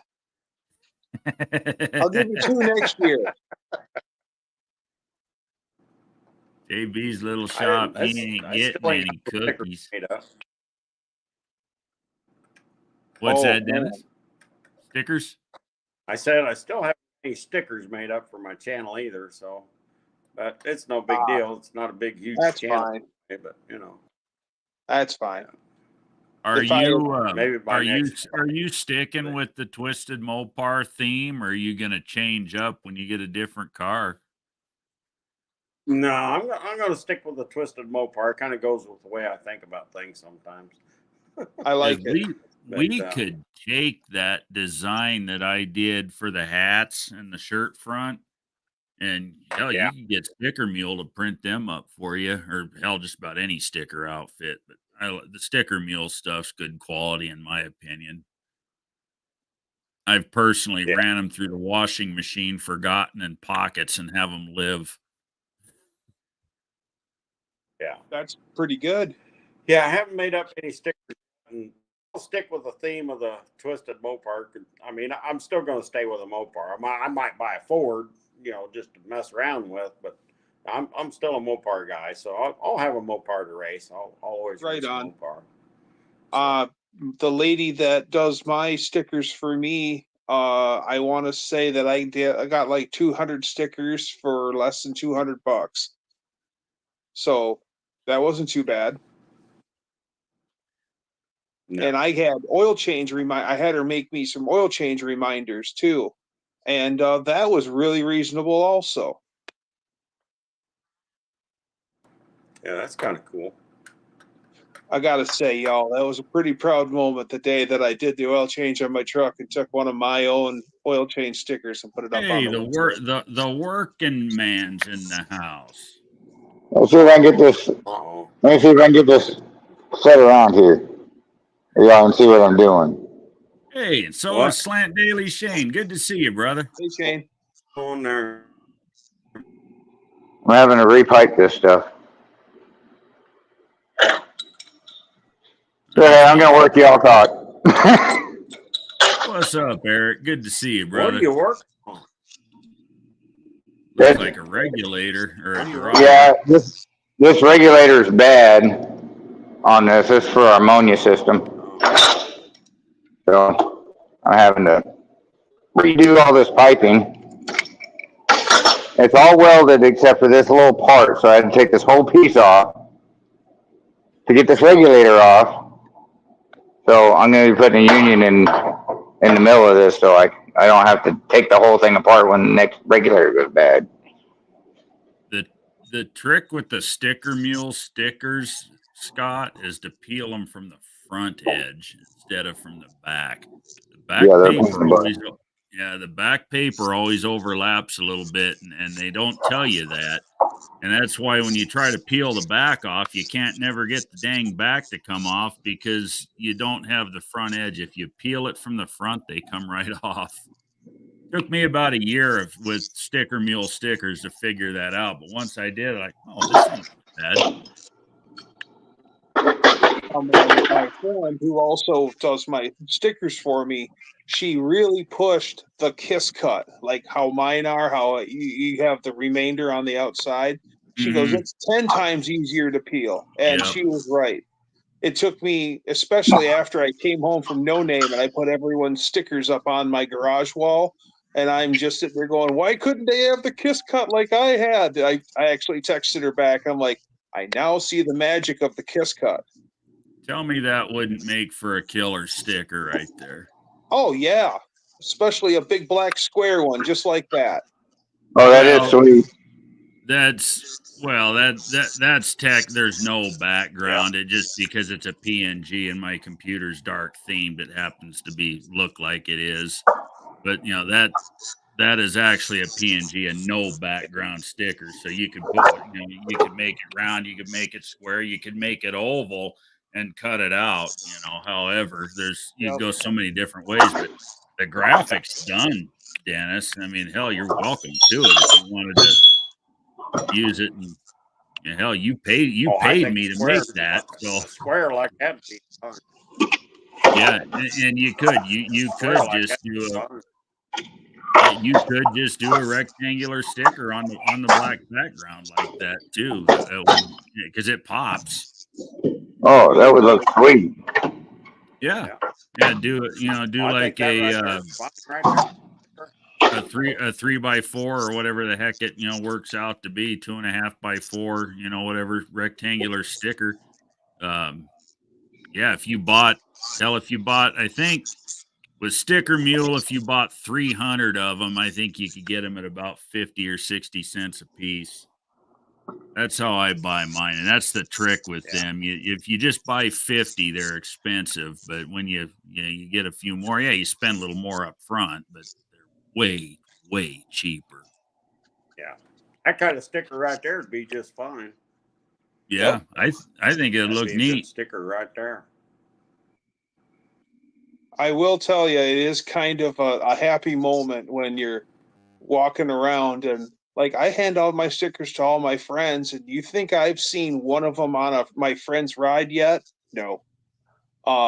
They do put them up. They got them on like their beer fridges or toolboxes or whatever. But at the No Name, it was really cool walking around and seeing my sticker on everyone's car. That made me happy. Oh, we lost Dennis. Oh shit. Dennis is probably the only one that knows this, but if you could imagine the hours and hours and hours and hours that I put into building the twisted part of this, the Mopar Garage and YouTube I created from scratch. So that was quick and easy. But the twisted part of it, that is actually Photoshop pulled out of a photograph off the side of the Duster. Really? Wow. Yes. I took and I cut all the Duster off of the word twisted, and then I put those raised chrome looking edges around it and the highlights and shit. But I did all that in Photoshop. I'll bet you I've got 25 hours in building that. Dang, dude. Wow. Yeah, I put a bunch of work into that for Dennis. Well, it didn't go for naught, that's for sure. Well, and I'll tell you why I put so much effort into it. And this is just the kind of guy Dennis is. Every couple of days he's texting me, "How much money do I owe you? Do I owe you any money?" And I tell him, "No, we're good. We're good." And then suddenly there's $50 in my PayPal. He kept sending me money. So it's like, shit, I'm gonna do this guy, and I like Dennis anyway. Right. I said, I'm really going to do a bang up job for him, because hell, he was throwing money at me. I was going to get literally throwing money at you. Yeah. I tell him no, and he does it anyway. He's just a good guy like that. But right. Well, I mean, you got guys that believe a man works, a man needs to get paid. No one works for free. No such thing as a free lunch. Yeah, no. Hey, the hats you made for me were awesome. Those hats you made. Oh, yeah. Those hats you made were awesome. They went over well. I only sold one of them. but I gave most of them away on Saturday. Well, that's your fault. Well, I know, but nobody's wanting to buy them, and I didn't want to take them home with me. Right. Well, and and that was another one. You saw the hats I did for Travis, right, Dougster? I think I have one. I think I got one in a goodie bag that I won on the trivia. Oh, right on. But see, that was another original logo that I came up with. Me and Travis were talking back and forth on the phone. Do you like this? No. Do you like this? Yeah. Do you can this, that, and the other. And we came up with that TMG with the Mopar logo in the middle of it, and it, Yes, it really pops. It really pops. It's a good logo. Then yes, I do have the TMG hat. So cool. Sweet. There's only 50 of those made. Ooh, what a 50 limited edition. No, there was only 20 of them, Trav. Oh, that's right. There's 20. You just made me 20. Yeah, there was 20 of them. Ooh, I just went down 30. Oh. But there can be more, it's not like the 2024 no name shirt or be again. Right. I mean, but that's entirely up to you. I mean, if you want to leave them limited and never make any more, that's fine too. I think I am gonna have you make me some more, but I think we'll talk about maybe getting them put on your website so people can buy them through your website. Yeah, we can do that because for everyone that sells on the website, that's $5 to you. Mm-hmm. We might do something like that. JB says, "Damn, Tony, send me the money if you don't want it." Geez, no, it wasn't that I didn't. It wasn't that I didn't want it, but I wanted to earn it. It was Right. It wasn't to the point of being billable. And he was on it. He wanted something, and he appreciated what I did for him. Bad attitude, Blake. Hey, buddy, how's it going, man? I'm an NGK fan too. Hey, guys and gals. That's the only thing I'll run anymore is NGK plugs. NGKs are so forgiving. Again, they're forgiving and they're stone reliable. Yes. NGKs are the most forgiving, and champions are the least. I quit running champion spark plugs probably 30 years ago when I lost a $2,000 race because one fouled. Oh. Yeah. One thing I've noticed about the NKGs though, they're not always the right resistance. Right. You got to check them. Good point, Travis. Because I always check mine every time I put a new set in, and I found a few that aren't right, and you just have to take them back and get new ones. What made me a NGK man was by accident, because everyone runs NGKs in snowmobiles, but just seeing what I could get away with in a snowmobile and then realizing all the problems I was having with champions in an automobile, and then finally I'm like, why don't I just run NGKs? And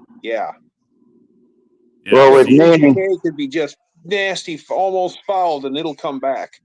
I see Shane threw up their logo looks bitch, and here just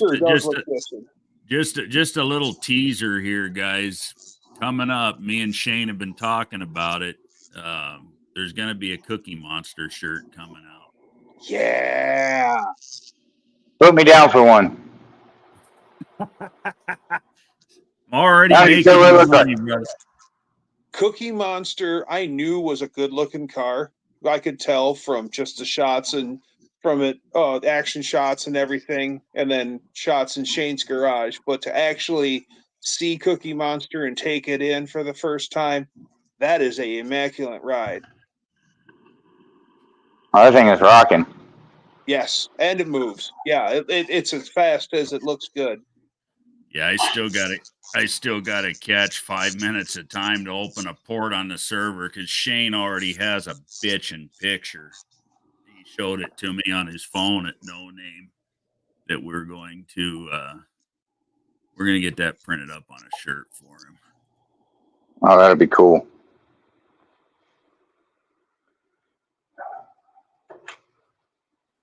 I think they'll sell like friggin' hotcakes. Oh yeah, like I said, just put me down for one. It'll help him pay for fuel for that beast. Yeah. Yeah, I'm trying not to get there again. I was there at one point in time, and I think I want to go back there, but I don't really want to go back there because it gets expensive.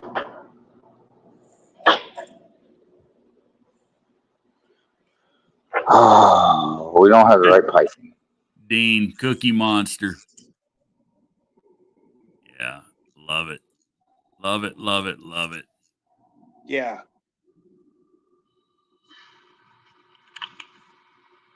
And not to mention, who doesn't want to sing the Cookie Monster song? See, is Look at that. It's good enough for me. Look at that, Mrs. One-Eyed Cat Wendy. I want 2 of them shirts. Damn, Shane, we got to get busy. I think we've already sold 10 of your Cookie Monster shirts that ain't even been built yet. See, that's when you know you're good. I'm not talking about me. I'm talking about Shane and the Cookie Monster. We can just talk about it, and we get them, and we got a dozen of the damn things sold before they're even built. Yep. Shane put on a hell of a show. Yeah, he does. He did, and he's a hell of a good guy. He deserves everything he's earned.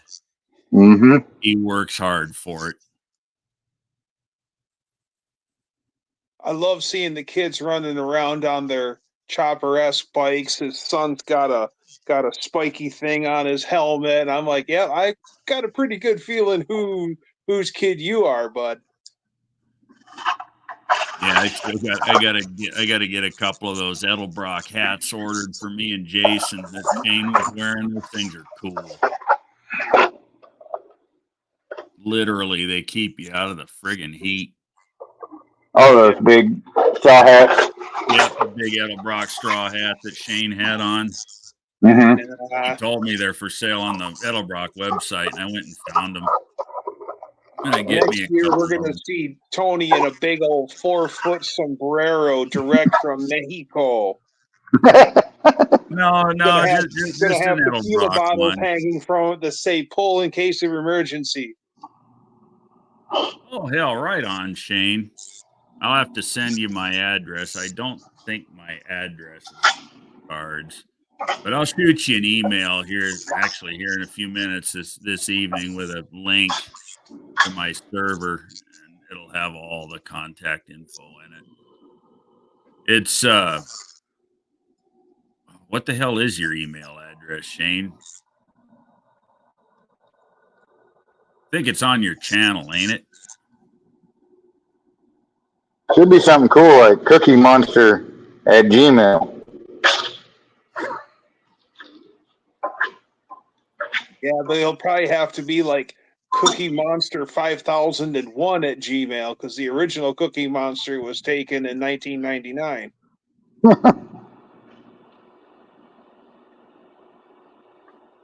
Dennis says we need to mount a parachute on the back of my truck. It ain't that fast. It still looks cool. Did you guys see the short that I did, though, where I did the slow-mo of the launch? Yes. Yeah. Yeah, that friggin' suspension just works. And, remember Travis and me and you were under it, and I said, shit, it compressed those shocks. Mm-hmm. After slowing that video down and watching it, I think that happened bouncing on the trailer for 1,590 miles with 8 friggin' burnout tires in the back of it. Right. That thing separated just like it was supposed to. Those shocks did not get mashed on that launch. I don't think it did. Dennis says, yes, parachute on the back of the truck. You need to put one that goes into the receiver hitch. Right. As a joke. Yeah, except I took the receiver hitch off of it when I decided it was never going to haul shit again. And then your parachute's got to be a Coors Light logo as a There you nod go. to No, that would be Evil Knievel. that would be the rat. That's the damn car that needs a parachute on it. No, Sounds like this doesn't need to turn left. What's that? Or right. So it sounds like this doesn't need to turn. What was it? Right? It turned right when I hit the brakes. Yeah. That's why it's getting a new front end. You figured that was a whole front end, not just a brake booster? It's brake caliper?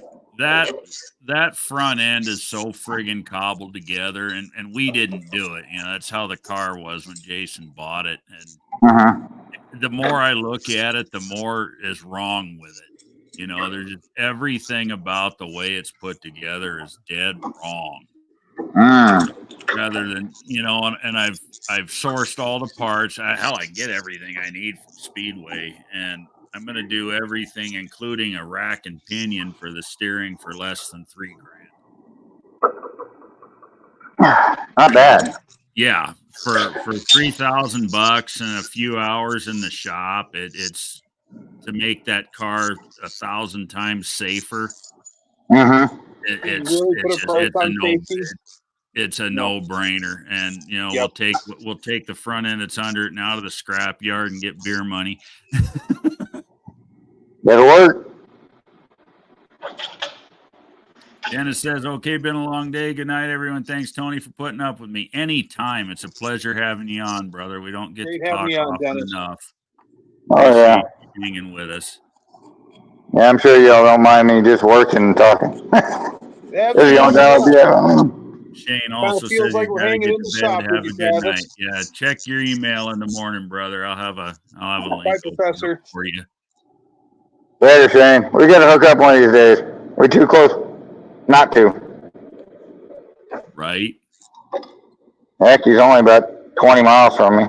Oh wow, that is close. Wow. That's epic.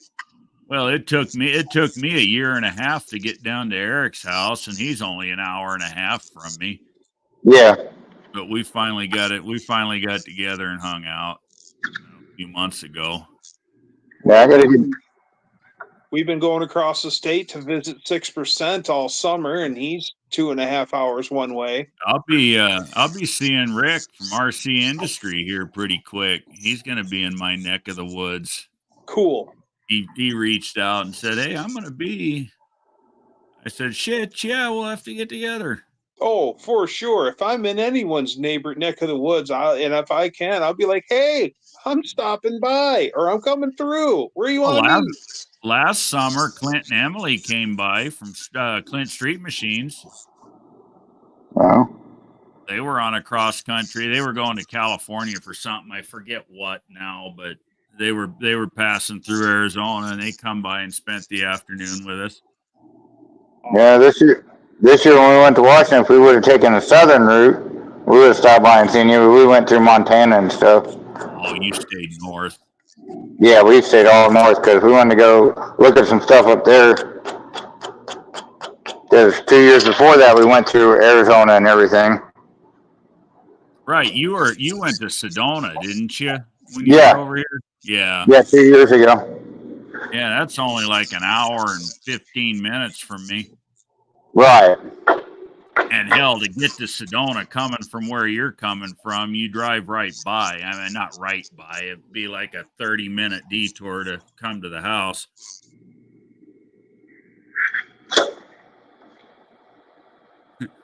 JB says, "You guys ain't right, but love all of you." I never claimed to be right. I know, right? There's no fun. There's no fun in it, Travis. Right? Well, it's like somebody says act normal, and I have to turn to them and go, define normal. Normal. And this piece says, anyone gets down to Florida, give us a shout. Mike stopped by on Sunday. Hell yeah. Cool. That is actually one state I've never been to. And Where? Florida. Oh, I've only been there in a truck. I have two brother-in-laws. Rebecca has two brothers that live in Florida.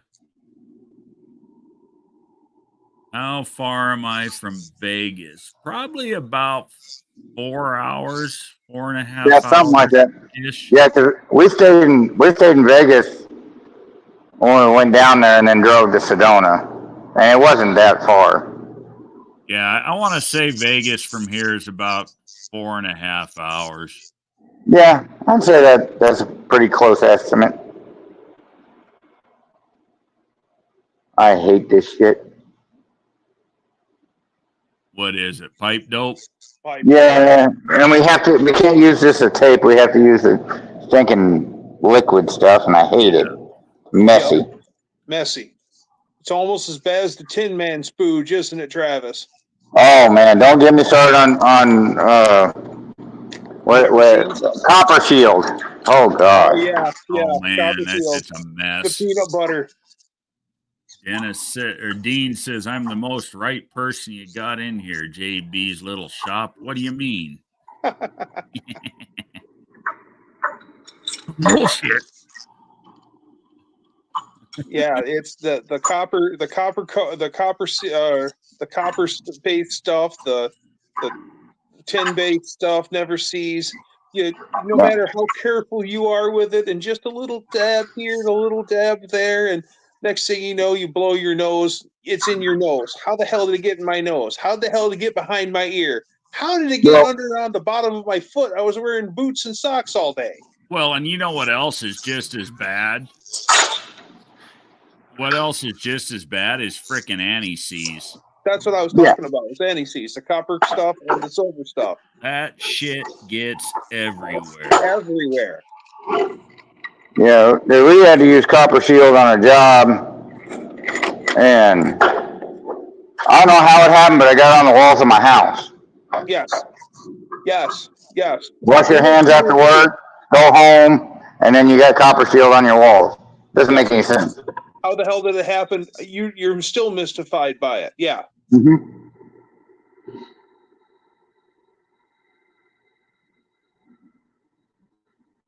Or there's a glob of it somehow on your truck seat. That's even better.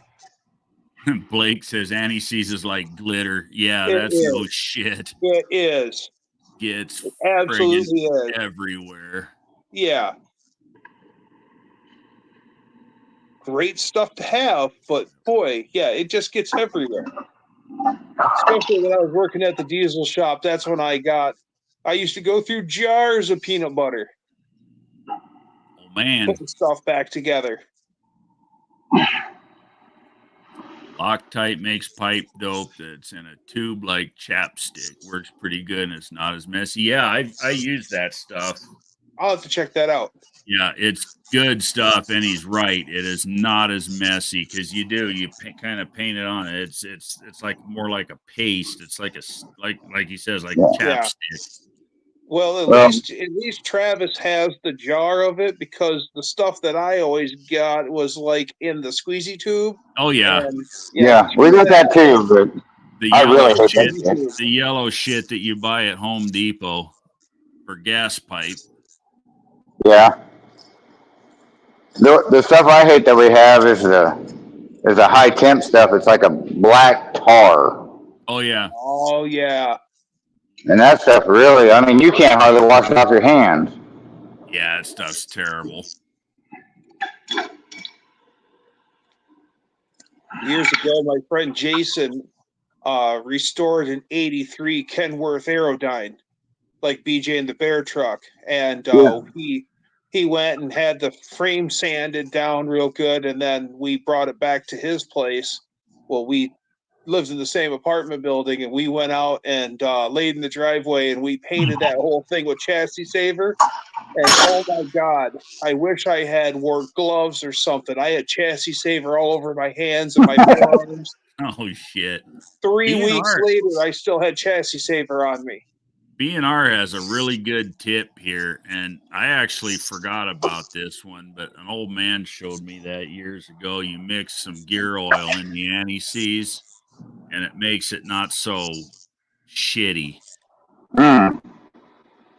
you know what? If BNR says it, it's got to be right, because everything that he's told me so far has been spot on. So Brian's a smart man. Yes, he But is. it's funny that he mentions this because I actually knew an old guy years and years ago. He was a machinist that told me that trick. And shit, I haven't done that in years. I'd actually forgot about it until he just brought it up. I must be living right, because that's exactly what I need. I don't need to recut a piece of pipe. Nice. It had to be 38 inches, and it'd be 38 inches once I tighten everything together. JB says nobody wants to hang with him. I guess I'm a damn deplorable, and I'm good with it. I enjoy the hell out of hanging with you, brother. I'll hang with you anytime, JB. Oh, yeah. JB's good people. Fucking A is. Him and Lars both. Oh, I man. don't know anybody at No Name that isn't good people. You know, and you've got a point. You've got a really good point. And I've actually said this before, a little more crass, but you won't find one asshole at No Name Nationals. But you know, one of the new guys were talking to me, and he's like, "You just leave all your stuff out? Aren't you worried about someone stealing it?" I said, "You know, if somebody got caught stealing out here, they would have to be carried out of the gate." Yes. Well, exactly. Yeah. Well, you know, and it's you know, and like when we showed up Wednesday night, you know, and I told Jason, I said, we just drop the trailer and go to the hotel and we'll unload in the morning. And he's like, really? Yeah. Yep. I mean, between the cars and the two trucks and the trailer, that was pretty easy. Probably close to $150,000. Oh yeah. You know, and I was like, fuck it, you know, it'll be there. And nobody gonna touch it. Nope. He was thoroughly impressed with that crowd, and he can't wait to come back next year. That's good. Awesome. Did you see the Ranger I sent you? Ford Ranger the Ford Ranger with the 351 in it. Oh yeah, yeah. I'm really considering getting that for my burnout vehicle next year. There you go. Because I don't want to do the burnout with red. So I want to get something that if I blow it up, well, it's a Ford, so I blow it up. Something inexpensive that if you hurt it, you give a shit, but you don't, because it's right. It was inexpensive to start with, and however you hurt it, it's going to be inexpensive to unhurt it. Yep. Right. Well, a Ford Ranger with a V8, you know, for a burnout car, you can put any old V8 in it. You know, it doesn't have to be performance. Any piece of shit out of the junkyard for $300, and you're back going again, doing burnouts. Yeah, that's what I was thinking about, and I seen that. This so happens to have a 351 Cleveland in it. Cool. Did you notice that? It was a Cleveland in it. At least that's what he said. I did not notice it was a Cleveland. Now, a Cleveland, you don't want to hurt because that is expensive to fix. But she'll make some chooch though. But a Cleveland is an engine that's very fucking hard to hurt. Yes, they are. They are tough sons of bitches, and that's my. It's a toss up. Whether it's the Cleveland or the FE being my favorite Ford engines. You know, it's Travis, I already got the name for your burnout Ranger. Call it the Stranger. Stranger. That's cool, actually. Yeah, that's actually pretty cool. I like it. Capital S, capital T, and then just Ranger after that. Stranger. I like it. That works. That really does. Well, I can't say it's an original idea. There is a stranger that used to run around here.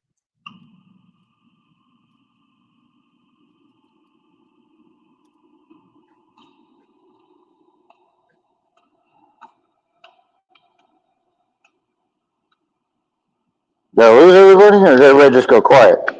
No, everybody just went quiet for a minute. Yeah.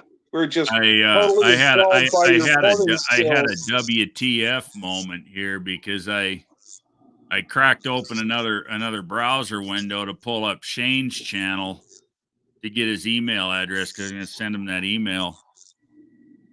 And it said I wasn't subscribed to him. And I went, what the fuck? But it was my other channel.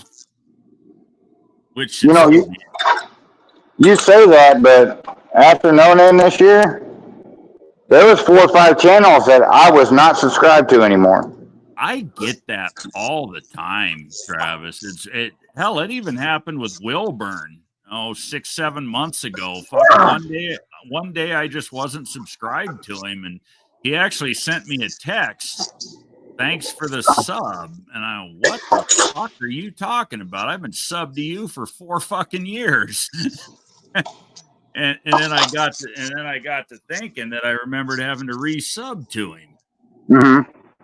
Like, I would never unsubscribe from John Wilburn. Right. But one day I realized I wasn't getting John Wilburn notifications. And I went and I started looking into it, and I wasn't subscribed to him. Like, all right. Is that so is that to get you around not having to stop for a smoke? That's to help me quit smoking. I've had 6 cigarettes today. Hey, good for you, Travis. Keep up the good work. Jason's a Copenhagen chewer, and he's been chewing those Zen pouches to not chew so much Copenhagen, and they're working for him. Yeah, they work real well. I can keep them in for about an hour, and I'm fine. So. Yeah, he's been doing them for a little while. He likes them. When I worked at the diesel shop, when I worked at the asphalt company, I chewed tobacco, and I was always a Levi Garrett guy. You did. What do they call it? Long cut or whatever? Yeah, long cut, loose leaf. Yeah. We one of our drivers that would come in and bring in our rubber for our rubber machine for fixing cracks. He'd come in from out of state, and then he would always stop and bring me Red Man totem poles, which was plug type tobacco, but they were long and rectangular. They called them the totem pole. And he'd bring me those all the time, and I actually learned to like those. Yeah, I noticed the can that you have, Travis, is green and white. The ones Jason does are blue and white. I'm guessing it's just probably a different flavor. Different flavor. One's probably spearmint, one's probably peppermint. Yeah, I like the spearmint better.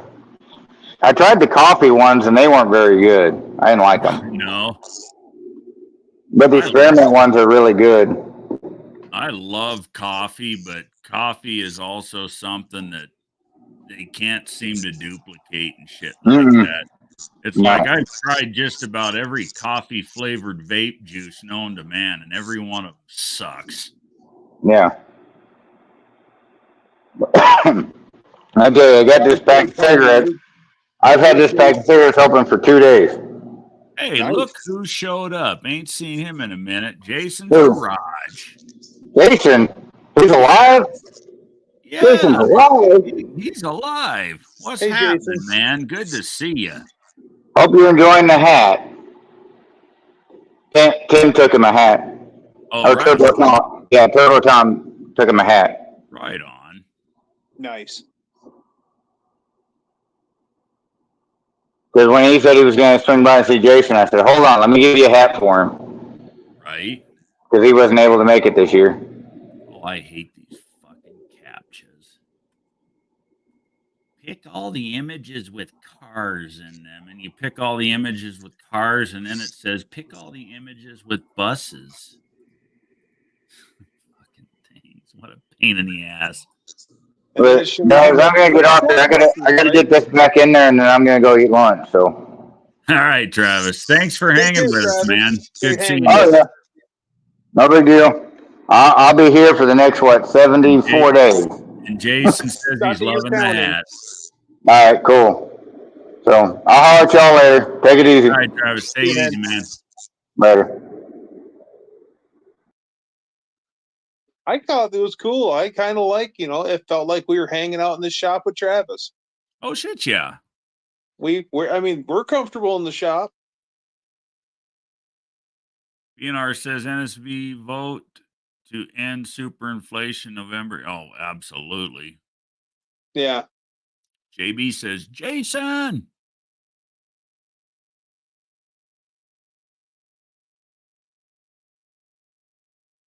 Used to be a body shop out northwest of me that it was body shop and RV repair. Well, the old guy that was doing that, actually, the last time I went past his shop, he's also like my father's age. He's like almost 75. And I noticed that all of the RV repair lettering on his light up sign has been painted over. He doesn't Oh, want to do shit. RV repair anymore. Well, he's, like I said, he's 75. Right. But I will say this, that old guy can still do an amazing paint job. Oh, man. Amazing. Hey, Dougster, keep him company for a minute. I got to go take a leak. Right on. Wouldn't you really leave it though? Not take it? It's one of those strange things, isn't it? Well, I can't read the comments. So I guess I'm just going to wing it.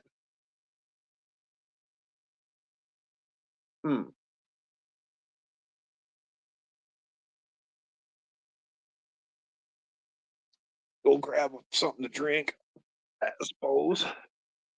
Go for a hot lap around the house.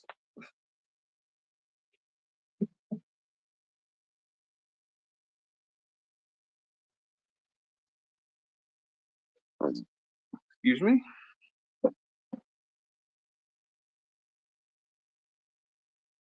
Fridge.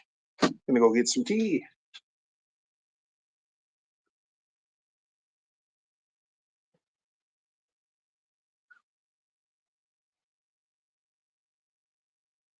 Thrilling, I know.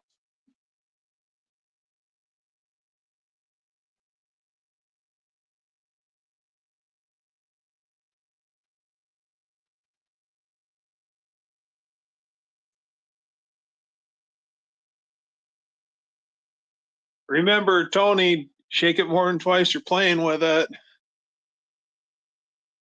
Hey, you're back. Yeah. I was walking away. I heard you talking about leaving it instead of taking it.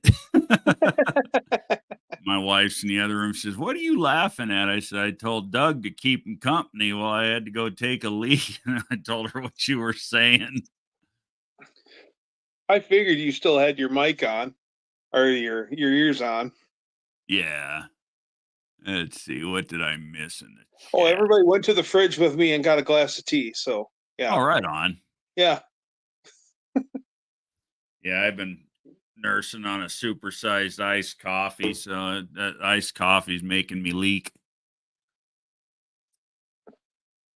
JB's looking for that S10, man, where I can let you beat me, sir. Dang it. I know. Now I want some Copenhagen. Weird how you don't think about it till you hear it. Right. Never cared for the Copenhagen. BNR says, Dino's Ford FE 427 sounds so nice. Nothing sounds quite like an FE. Yes. And if you watch that video when that pass that I made in the rat, especially in the burnout, that fucking thing just commanded attention. Nothing like an FE. They just sound all their own. It's a snap, crackle, and pop I love about FEs. Was the Ford sock engine FE based? Yes. That's what I thought. But they didn't really sound anything like a typical push rod FE does. I mean, they had a badass sound all their own, but you could still hear the FE in them, but not so much like a 427 or our 428 or a 390 or any of them, any of the FEs really. I'll tell you what, and Andy Wood, when did you watch Shane and Dallas's live on Wednesday? No, I missed it. Oh, and they were I got in right at the last 4 minutes of it. That's right. But when they were talking about that 333 class, Andy actually threw it up there, and now I freaking want to do it. One of the very first, or actually FEs, was a 332. And Andy had the great idea of a max effort 332 FE, so it would fit in that class with a set of tunnel port heads and a tunnel ram on it. It's like, how badass would that be? Yep, Jason's right. See, the sock engine was even fire, and that's why they sounded different. But I don't know how much you know about the FE engine. If you're familiar with the tunnel port heads.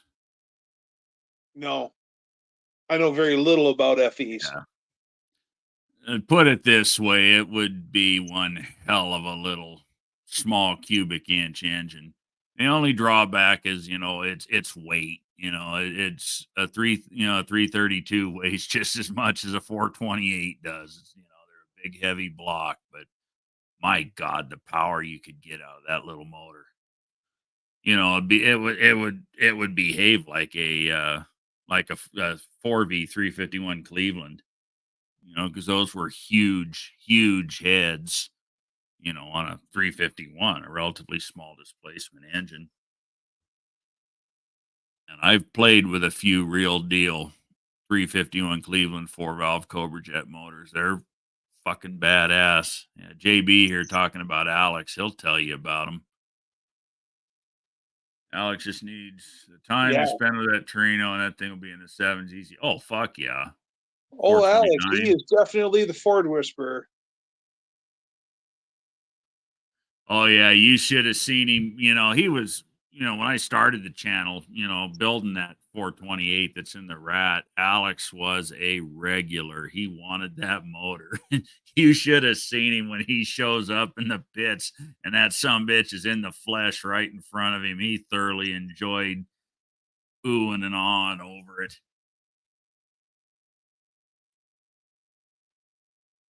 Alex is a good friggin' dude, man. Yeah, he is. But once again, like Travis said, who in this crowd's not? Right. Well, if you're not, you won't be there again. Yeah, my camp that I had set up at No Name, I've spent a lot of time and effort building it and buying certain pieces and everything. And I mean, it looks pretty primitive, but you'd be surprised how much money it takes to look like you're poor. And there's times when I never would take that modern camping, and I thought, if I could take it anywhere, I can take it to the No Name. Because the problem is with my camp stuff, it's so interesting that people want it so bad they steal it. We've had this issue in the past. It trying to modern camp with my old stuff. So, but I knew that I could take it to the No Name, and everyone would enjoy it, and it would all stay there. Right.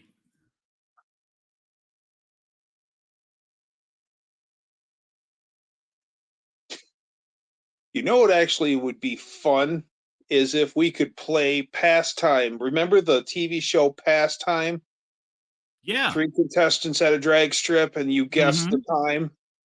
That'd be fun to do at No Name. Mm-hmm. You betcha. But then again, we kind of know stuff about the car. Well, I guess that would make it even more fun. Is you got to pay attention. You got to watch your shows. You got to be brushed up on it. And what is Angry Vagrant going to do? What is right. Tony's Dodge going to do? What is, and go from there. That would actually be fun, I think. I agree.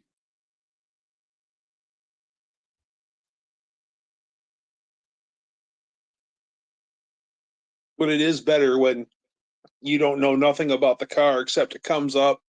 You interview the driver for 3 minutes, and then he does a burnout and stage. And just from what you've talked to him on 5 minutes, you got to make a snap decision on what he's going to turn. Right.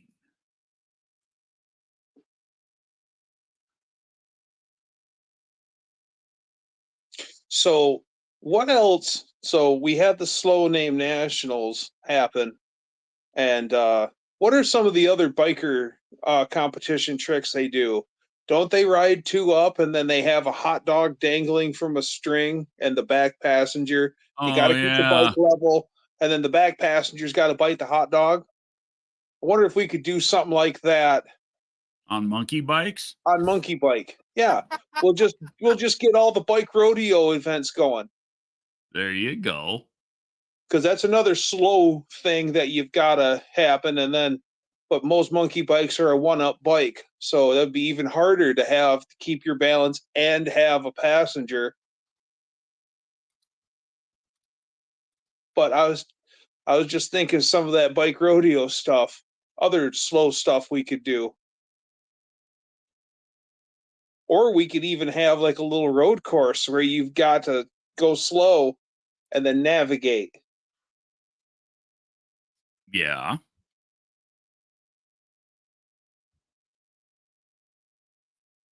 do we got? Junkyard D says no, Doug, no weenie bike contest. I thought if anyone, old Junkyard D would be on my side. I guess not. BNR says it's interesting the different cylinder head designs and sounds that they create that we love. That is no shit. Yes. This is One-Eyed Cat says Alex helped me that weekend. Yeah, Alex is good friggin' people. Yeah. He's got a hand to lend to anybody that needs it.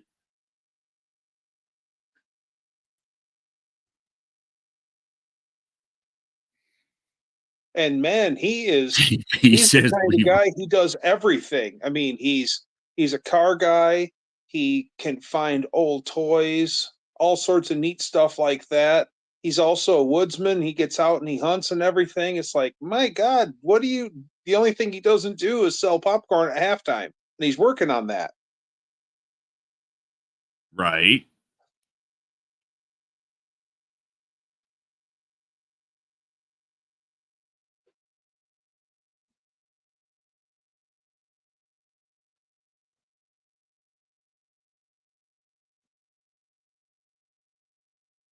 I'll have somebody come in who's new, and I'll be their trainer for driving the high-low, and they'll say something along the lines of, "You're pretty good at driving the high-low," and I'm like, "Yeah, yeah. The only thing I haven't figured out yet is how to drive it on the ceiling. I'm working on that." Right.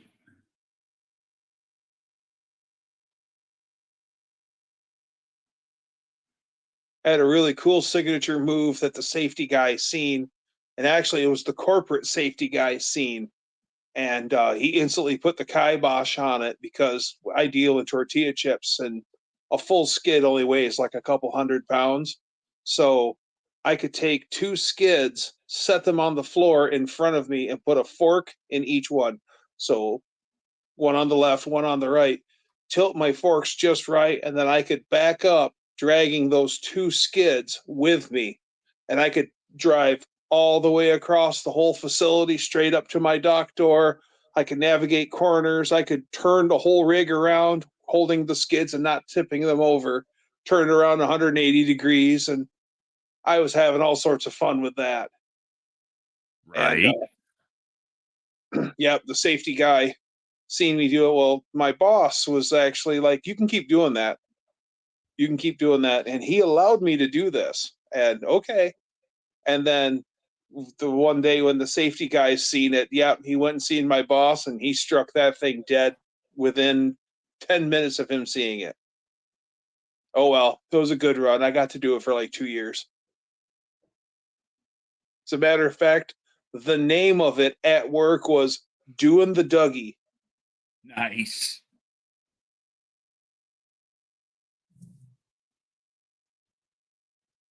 Doing the Dougie.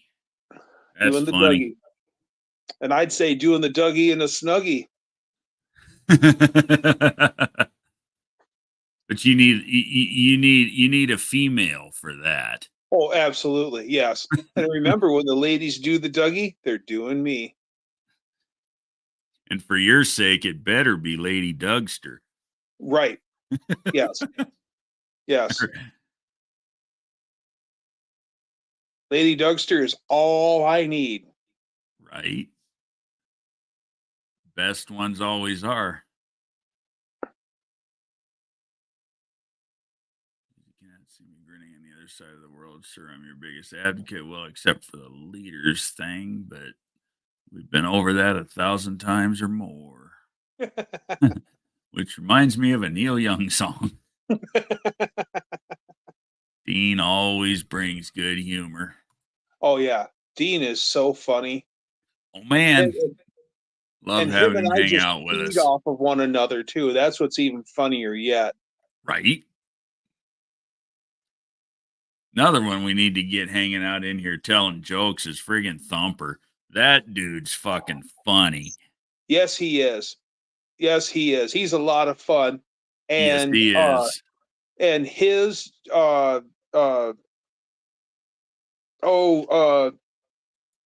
his impersonation, Jimmy Stewart.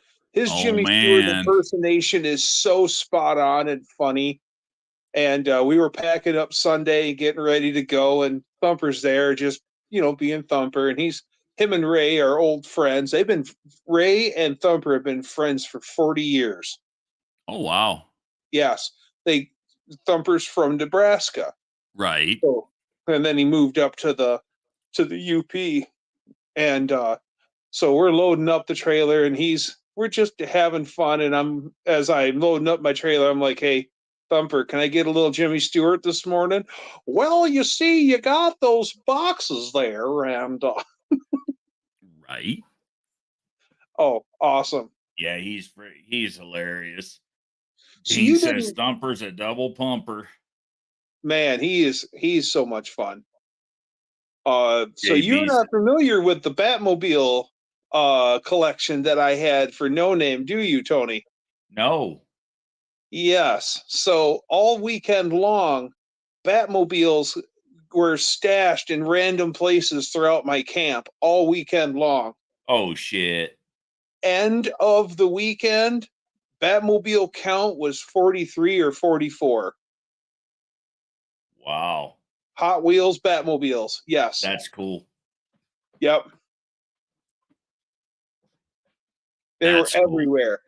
On my table, under my table, in my coolers. Yeah, stashed in all sorts of places. That's funny. Yep. One of my friends was sorted through all of Vic's Matchbox cars, and he pulled out all the Batmobiles. Nice. And then, yeah, they were everywhere. I'd walk past my truck, and there'd be one left on the door handle, and one left on the truck step, and one's left on my trailer hitch, and one's left on my toolbox, and one's the latch on the door in the trailer. And there you go. Hey, if your friends can't mess with you, who can, right? Right. Well, and when they ain't messing with you, that's when you got to be worried. You might have pissed them off. This is true. So I always tell people, if I ain't fucking with you, that's when you got to worry. I had to break that news to a guy that I worked with because our supervisor messed with him every day. And yeah, he did some pretty crappy jokes to him and stuff, but he was always messing with him. And one day he's wigging out and he's like, "I've had enough of this dude. He keeps fucking with me." And we're like, "Yeah, he's fucking with you because he likes you." And he's like, "Huh?" Yeah. Didn't understand. He didn't understand. And I'm like, "Well, you know this guy, right?" "Yeah." "How often does he go fuck with him?" "He doesn't." "Yeah." Right. "And you know why? Because he doesn't. You know he doesn't like him." "Yeah." And I go, "And how about this other person and that other person? They don't get anything from him." "Yeah." Right. And then finally, ding, the light bulb went off. He goes, "He fucks with you because he likes you." He fucks with me. He fucks with so and so. He fucks with so and so. He likes us. Dean says, saw Hot Wheels theme. Mid 80s Corvette get crushed today at the Crusher. Look pretty decent. It's a Corvette, but still. Yeah, that sucks. I mean, really, is a Corvette really worth crushing? I mean, the thing's like 60% fiberglass. Yeah, but that's kind of what he's getting at. Why crush it? Yeah. It's a Corvette, but still, I mean, there are people that like them, and I don't hate them. They're just not for me. They're just not for me. I'm a hefty homie. I can't get in and out of a Well, Corvette. and if I'm being honest, that's why I'm not a Corvette guy. I'm too fucking big to drive them. Well, yeah. Well, you're also part frickin' Sasquatch, Tony. How the hell we'd have to get a shoehorn and baby oil to put your ass in a fucking vet. Right. Well, hey, I fit in the rat barely. Yeah. But but remember, and I quote that fucking Mr. Will. That fat fucker can't even get in that car, and it's slow. It won't go 20 miles an hour. That fucker needs to go watch that short. You know what I'm talking about. That fucking Dayton, New Jersey prick. Yep. Another one of those that, never came to the event, but all he can do is talk shit on it. Well, he said he was coming, but he didn't. Yeah. I guarantee you, I put him in the passenger seat of that rat and take him for a pass down that fucking track, and they're going to need a shovel to clean the seat when you're done.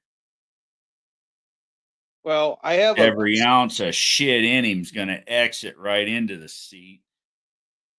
Well, when he was trying to do all those videos for his friendly competition versus the Daddy's Money guys, on one side of the coin, you've got the Daddy's Money guys that are basically just doing everything in their power to throw this car together and make it happen for Jim Bennett and everything else. And what a great story that they made it to the No Name. They raced it in honor of Jim Bennett. Oh fuck yeah, they did. They did it. Now on the other side of the coin is Will, who's got all his nice rides.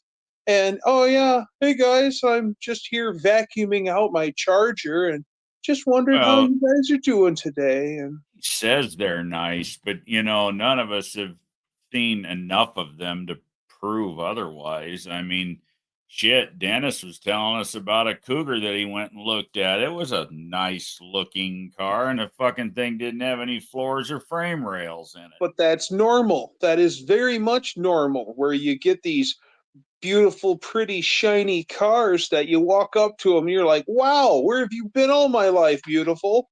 And then, you look up underneath her dress and you go, right? Yeah.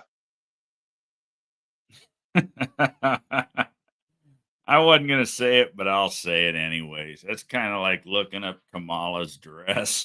The world ain't ready for that, man. Gross.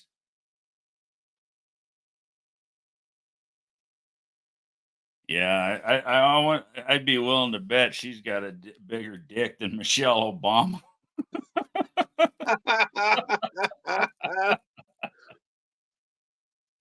Someone sent me a picture. I forget who it is, but it's Michelle Obama and two ladies, and they're all dressed really nice, and they're on a staircase, and they're walking down like a 4-step staircase, and they're side by side by side. And the two ladies on either side of Michelle Obama are thin, willowy girls, and you can tell that Michelle's built like a linebacker these days. Yeah. Right on, JB. Have a good evening, brother. I'll be around. Bye, you know the drill. You can call anytime. Shit, that was a minute ago. He's probably already gone, but he knows. He's always welcome to. We talk on the phone quite a bit. Oh, I bet he's a hoot to have to talk to on the phone. Yeah, we talk quite a bit. Old JB, he's a good dude. Yeah, that doesn't make any sense. Sold I it to would a totally have salvage yard. cannibalized. They didn't part it out. You'd think someone would have wanted it. Yeah. Yeah, unless Hell, it I'd was have one bought of it for $500. It's more than what they got, right? Yeah, I mean, shit. If you didn't want the car, you could make money on it. right. And I mean, depending on what era vet it is, even if it's like an 80 vet, That's what he said. It was an 80s, so it's a C4. okay, those aren't terrible cars. Oh, They're not no. desirable ones, but they're not terrible cars. Well, let's face it, for what it's worth, it's not a bad looking car. The power plants were terrible, but find me a mid 80s engine that didn't suck. This is true. They were also ridden with smog Yeah, shit, but there's no reason why you couldn't build a nice mill and put in a thing. those things are frickin' battle tanks too. They Yes, they still, are. you'd think with a fiberglass body they'd be all lightweight. Hell no, the No, things are they're like heavy cars. 5,600 pounds Yeah. with a small block in it. But the good thing is that car is 50-50 balanced.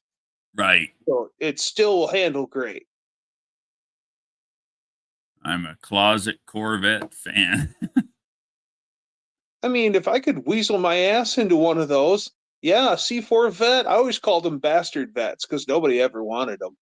Right. But Well, and yeah, it's just like I was just saying, it's not necessarily the car that's bad. It's all the smog shit, that choked the engines down. And most of them yeah, didn't even have 350s in them. They were fucking 305s.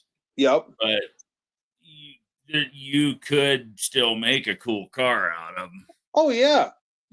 I'll tell you what. You slap the right paint job on one of them, do They're a sharp good looking. job, slap Yeah, a they're nice sharp paint looking. job on it, and put a good running mill in it. Yeah, C4 vet's great.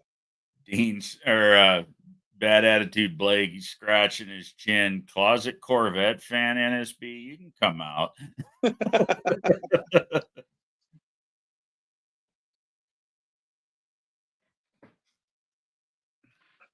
If I got the Corvette, I would get a 454 because Team Big Block. Fuck yeah. Oh yeah.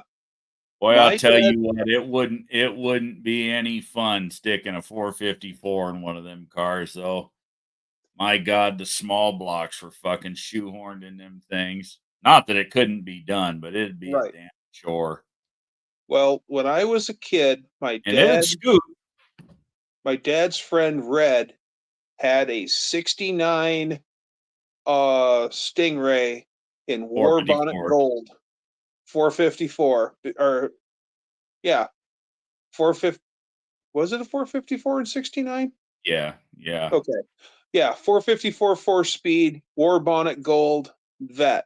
And Red always took excellent care of all his vets. And then he had that, and that thing was bad to the bone. It looked the part. It had weed burner pipes on it, and that car was just cool beyond cool. I like the And way. Go he ahead. got say what? I said, go ahead. Oh, he traded that in. Believe it or not, got a wild hair in his ass and was flush at the time too, and he wanted a new Corvette. What did he buy to replace it? But a twin throttle body vet in white. Oh shit. Yeah. The, He the hated that car. He traded in his vet and then used the rest of his got flush money and he bought that brandy new vet. He hated that car from day one. damn. He hated it. Well, what a huge step across. Going from a 69 big block 4-speed to that. And Right. he The shit hated that car. the shit's starting to get deep in the chat here. I think we might need to get our muckers out. Uh-oh. I'm NSB fine. says, I got, obviously it's Lee we're talking to. I got Dean. He'd get it in there. And Bad Attitude Blake says, in the closet or the car? Whoa.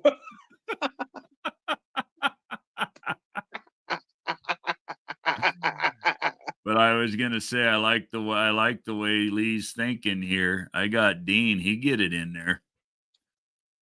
Now, Red finally had enough, and then in the 90s, he still has it today. Red has a forest green ZR1 vet with the 4-cam 350 in it. Nice.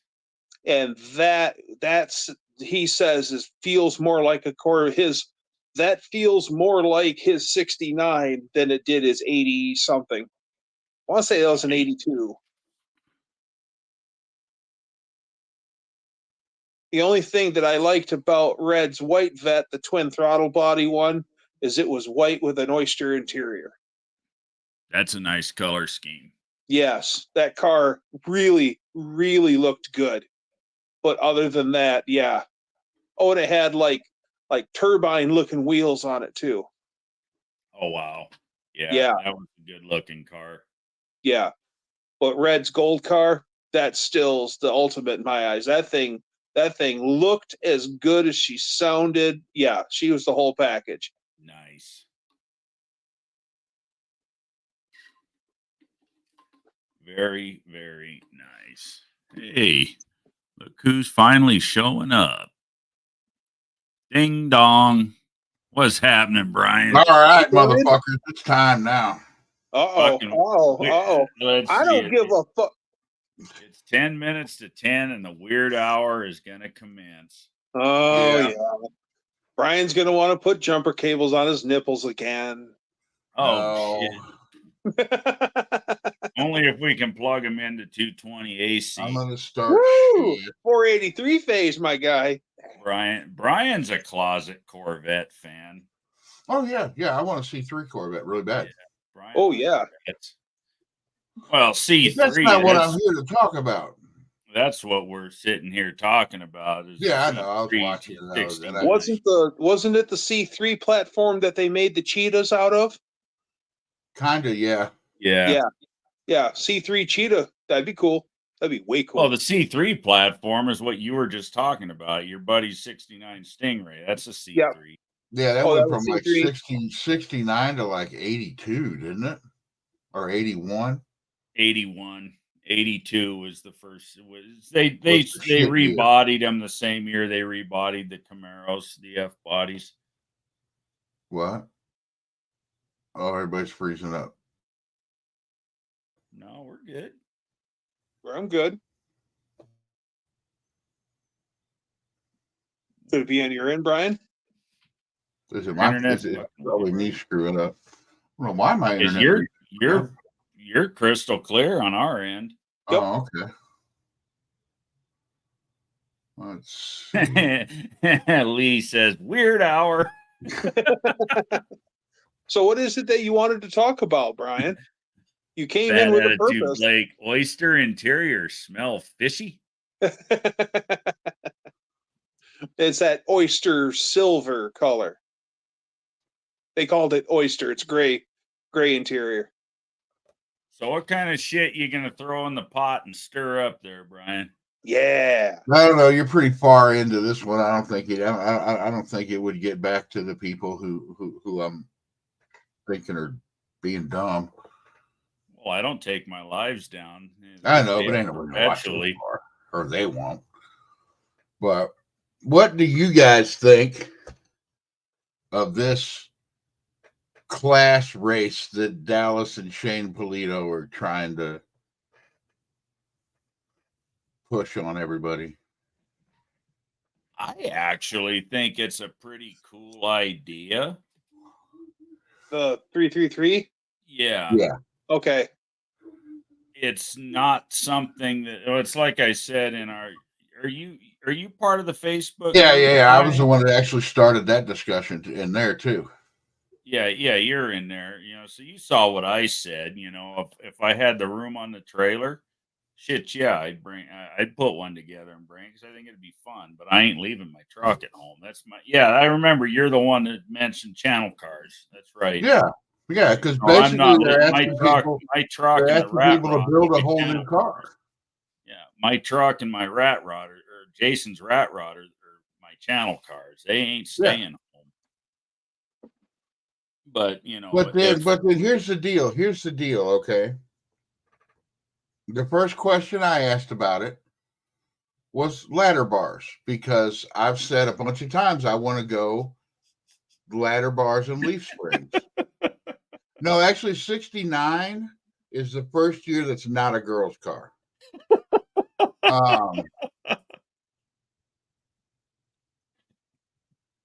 Right, and see, I'm kind of of that school of thought too, Lee. You know, because I was like, okay, what about ladder bars?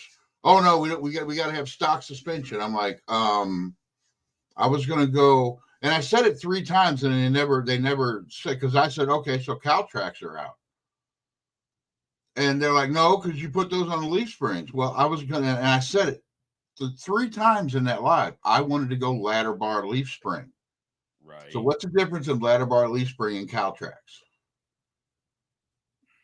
Nothing. Dallas wanted to tell me no. When it comes to the modifications to make it happen, not much. Okay. I mean, But the ladder bar, you Shane add Polito attachment also points and said shit, I you made don't this. necessarily with a Caltrac, but Now, I wait, agree wait, with what wait. you're saying. Shane Polito also said that I could just build an engine, throw all this stuff, and throw it in Cookie Monster. Cookie Monster's got coilover front suspension. So is it only rear suspension they're talking about?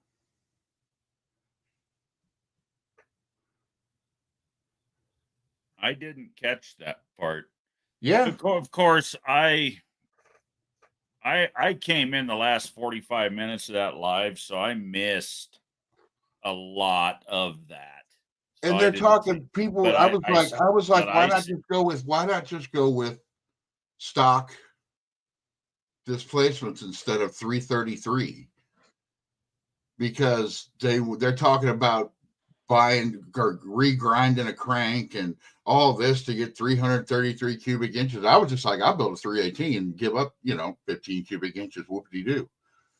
you start with a Magnum block and punch a 318 90 over, you got a 332.7, so you're there easily. Yeah, but you still but then you got to buy special pistons. I'm talking about why can't they just make something that 90 over? Can You do? Get 90 over shelf pistons, off the shelf pistons for a 318. My whole thing was I just build a 318. I was kind of in on this whole deal. It's like, okay, yeah, the ladder bars aren't, whatever with that. And then they throw in a 10.5 tire. What the fuck? You're talking about building, and I said, oh well, I'm out. And Dallas was like, oh well, not everybody's got big old tires. Well, not everybody's got the money to regrind fucking cranks and order custom cranks to put in modern Hemis and all that shit they were talking about.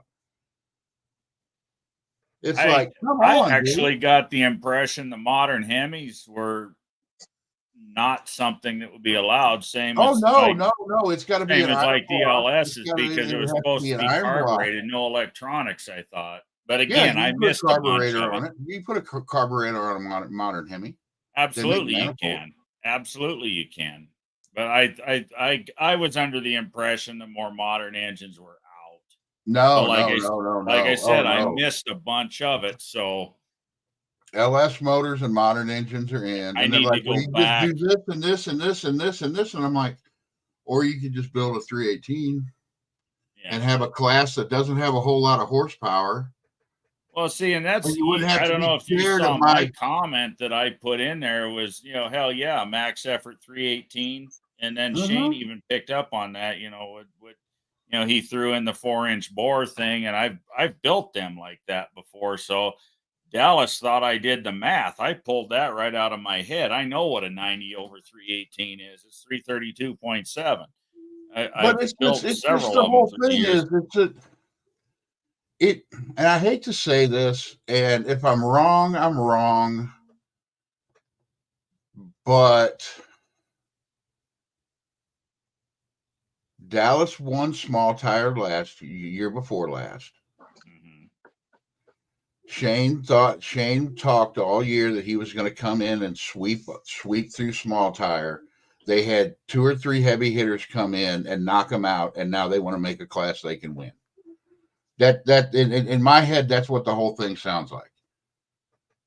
And anybody who wants to compete, You know, I'm sorry, but I don't want to win. I don't care about winning, but I'd like to if they're gonna take up time at No Name with a race like that, make it something that more people can get into. Not just people who want to build a brand new fucking car. Right. You know? So with this 333 idea, am I restricted to a certain engine, or is it a 333 CI cap? 333 cap was my impression. Yeah, that's the cap. So I could run the like I said, 333 or under. Yeah, Okay. 333 or under. I mean, you could run a 273 or whatever, you know. My thing is, if you're going to No Name Nationals trying to win anything, you're going for the wrong reason. Right. I agree. That's not what the No Name Nationals is about. Right. Yep. I just would like to be able to get in on something and maybe go more than one fucking round. Right. You know, and I'm sorry, if I build a 318 max horsepower, I'm going to get out of that is like 500 horsepower. So my tires, NA, my tires are not going to be an advantage. They're going to be a disadvantage. Your big tires, yeah. Well, not necessarily. Do you know how much horsepower it takes to turn them big bitches over? I understand that, but you're also running a really deep gear, which combats a lot of that. Yeah. And Hookins. But I'm still not under an advantage. I agree. I do agree. But your gear ratio and your tire on your car is actually substantially easier to move than my 30-inch tire with my 355s. So I don't know about that. It is, because you're running 488s, right? Yeah. Yeah, the torque multiplication you get alone from almost a 1.5 points. I mean, you've got almost a revolution and a half of drive shaft revolution per wheel revolution over my 355s. But now, I've also got a lot more unsprung and rotating weight there too than what you have. True.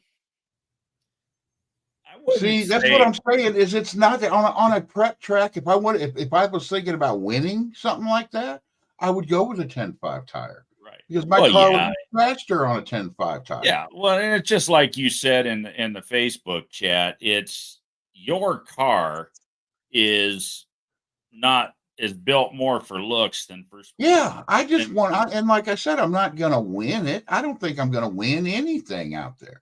That's not why I go.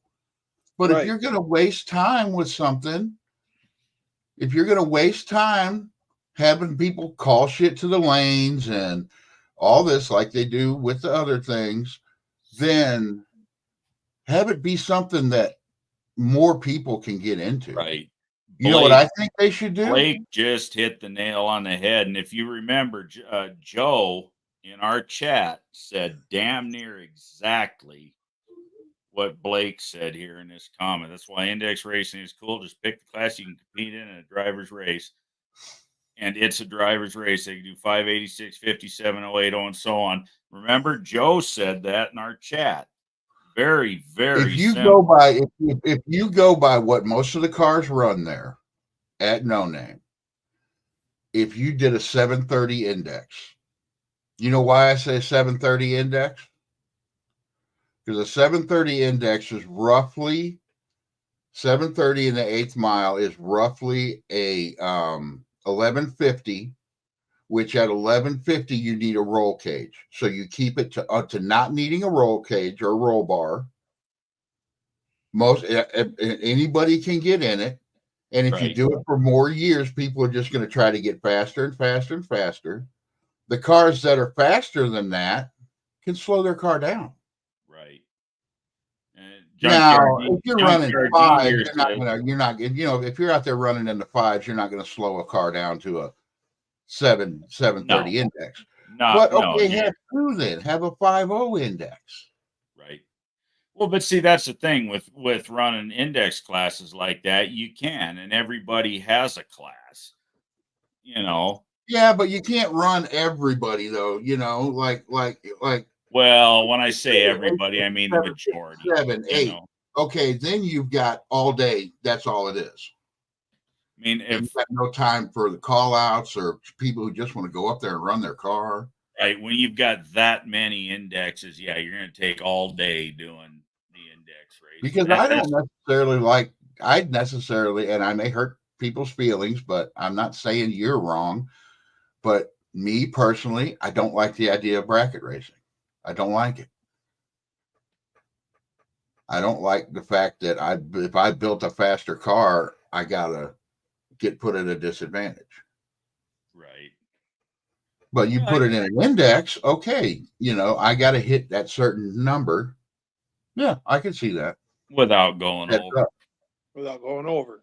But index racing in its own right is similar to bracket racing because when you bracket race, but you're not bracket race. You dial in, and if you go over your dial in, you break out, and it's. But it's also you got to think of what people like to watch. Do people really like to watch one car take off, get halfway down the track, and then have somebody run it down, or do they like to see two cars take off head to head, boom, and run down the track?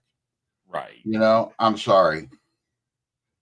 I've been to some messed up bracket races.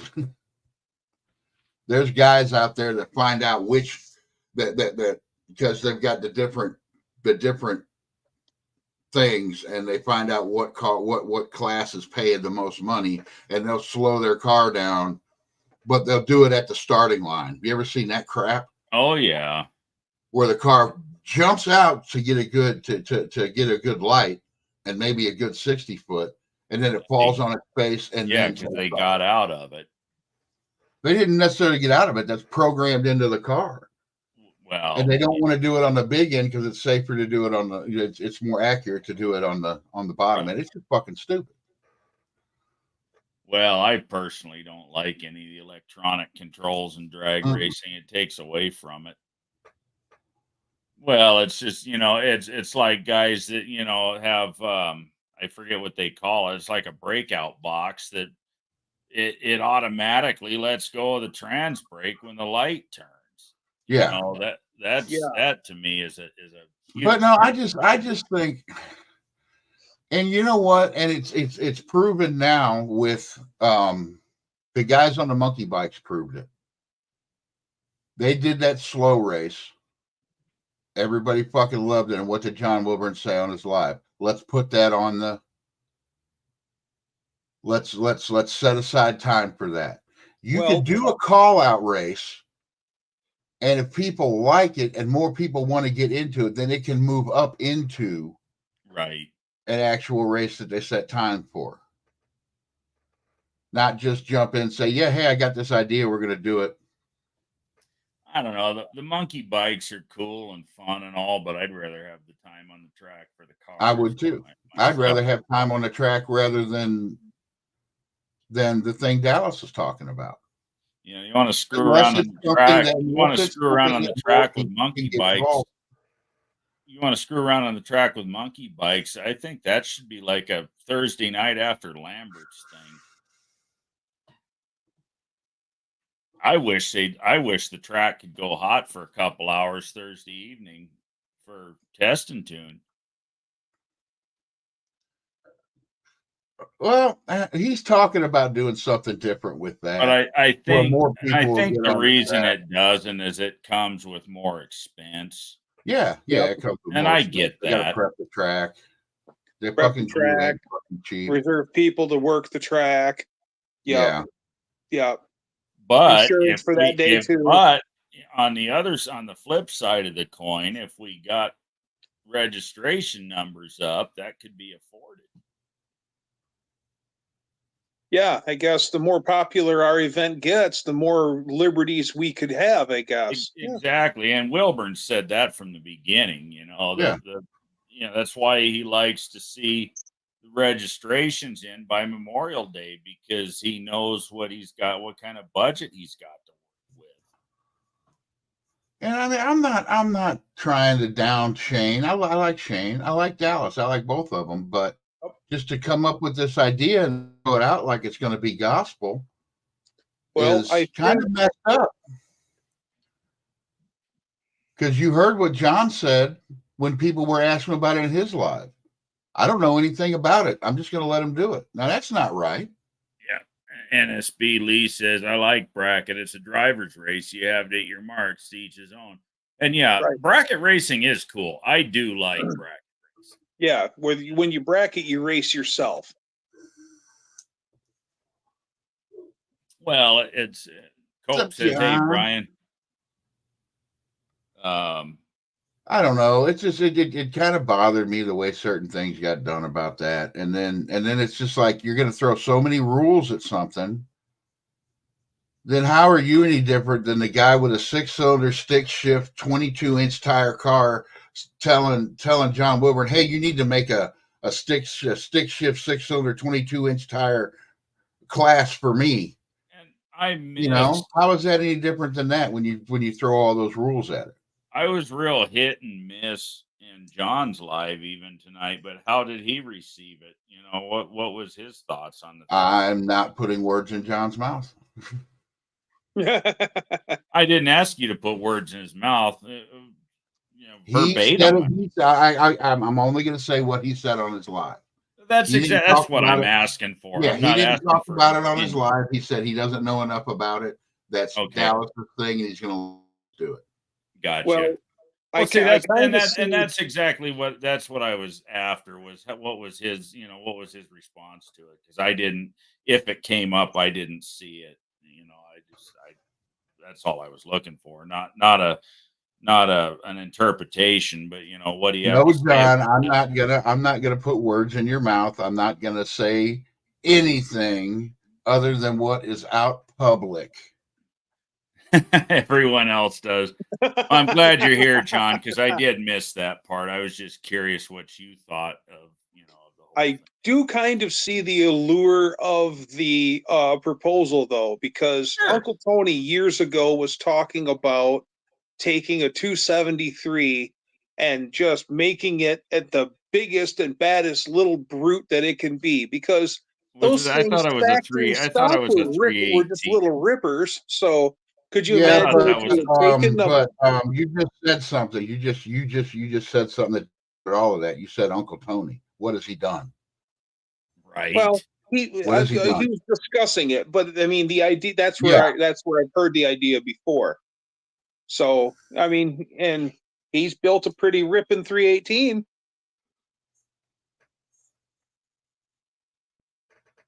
We think. Okay.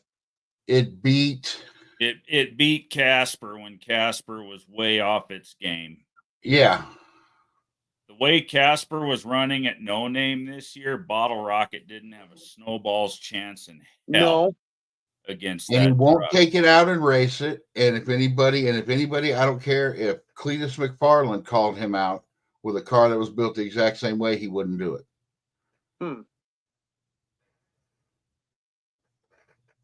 But I can't say yay or nay, but I tend to agree. I feel what Brian's feeling in that statement, because that's Tony's freaking MO. He talks, talks, but he don't.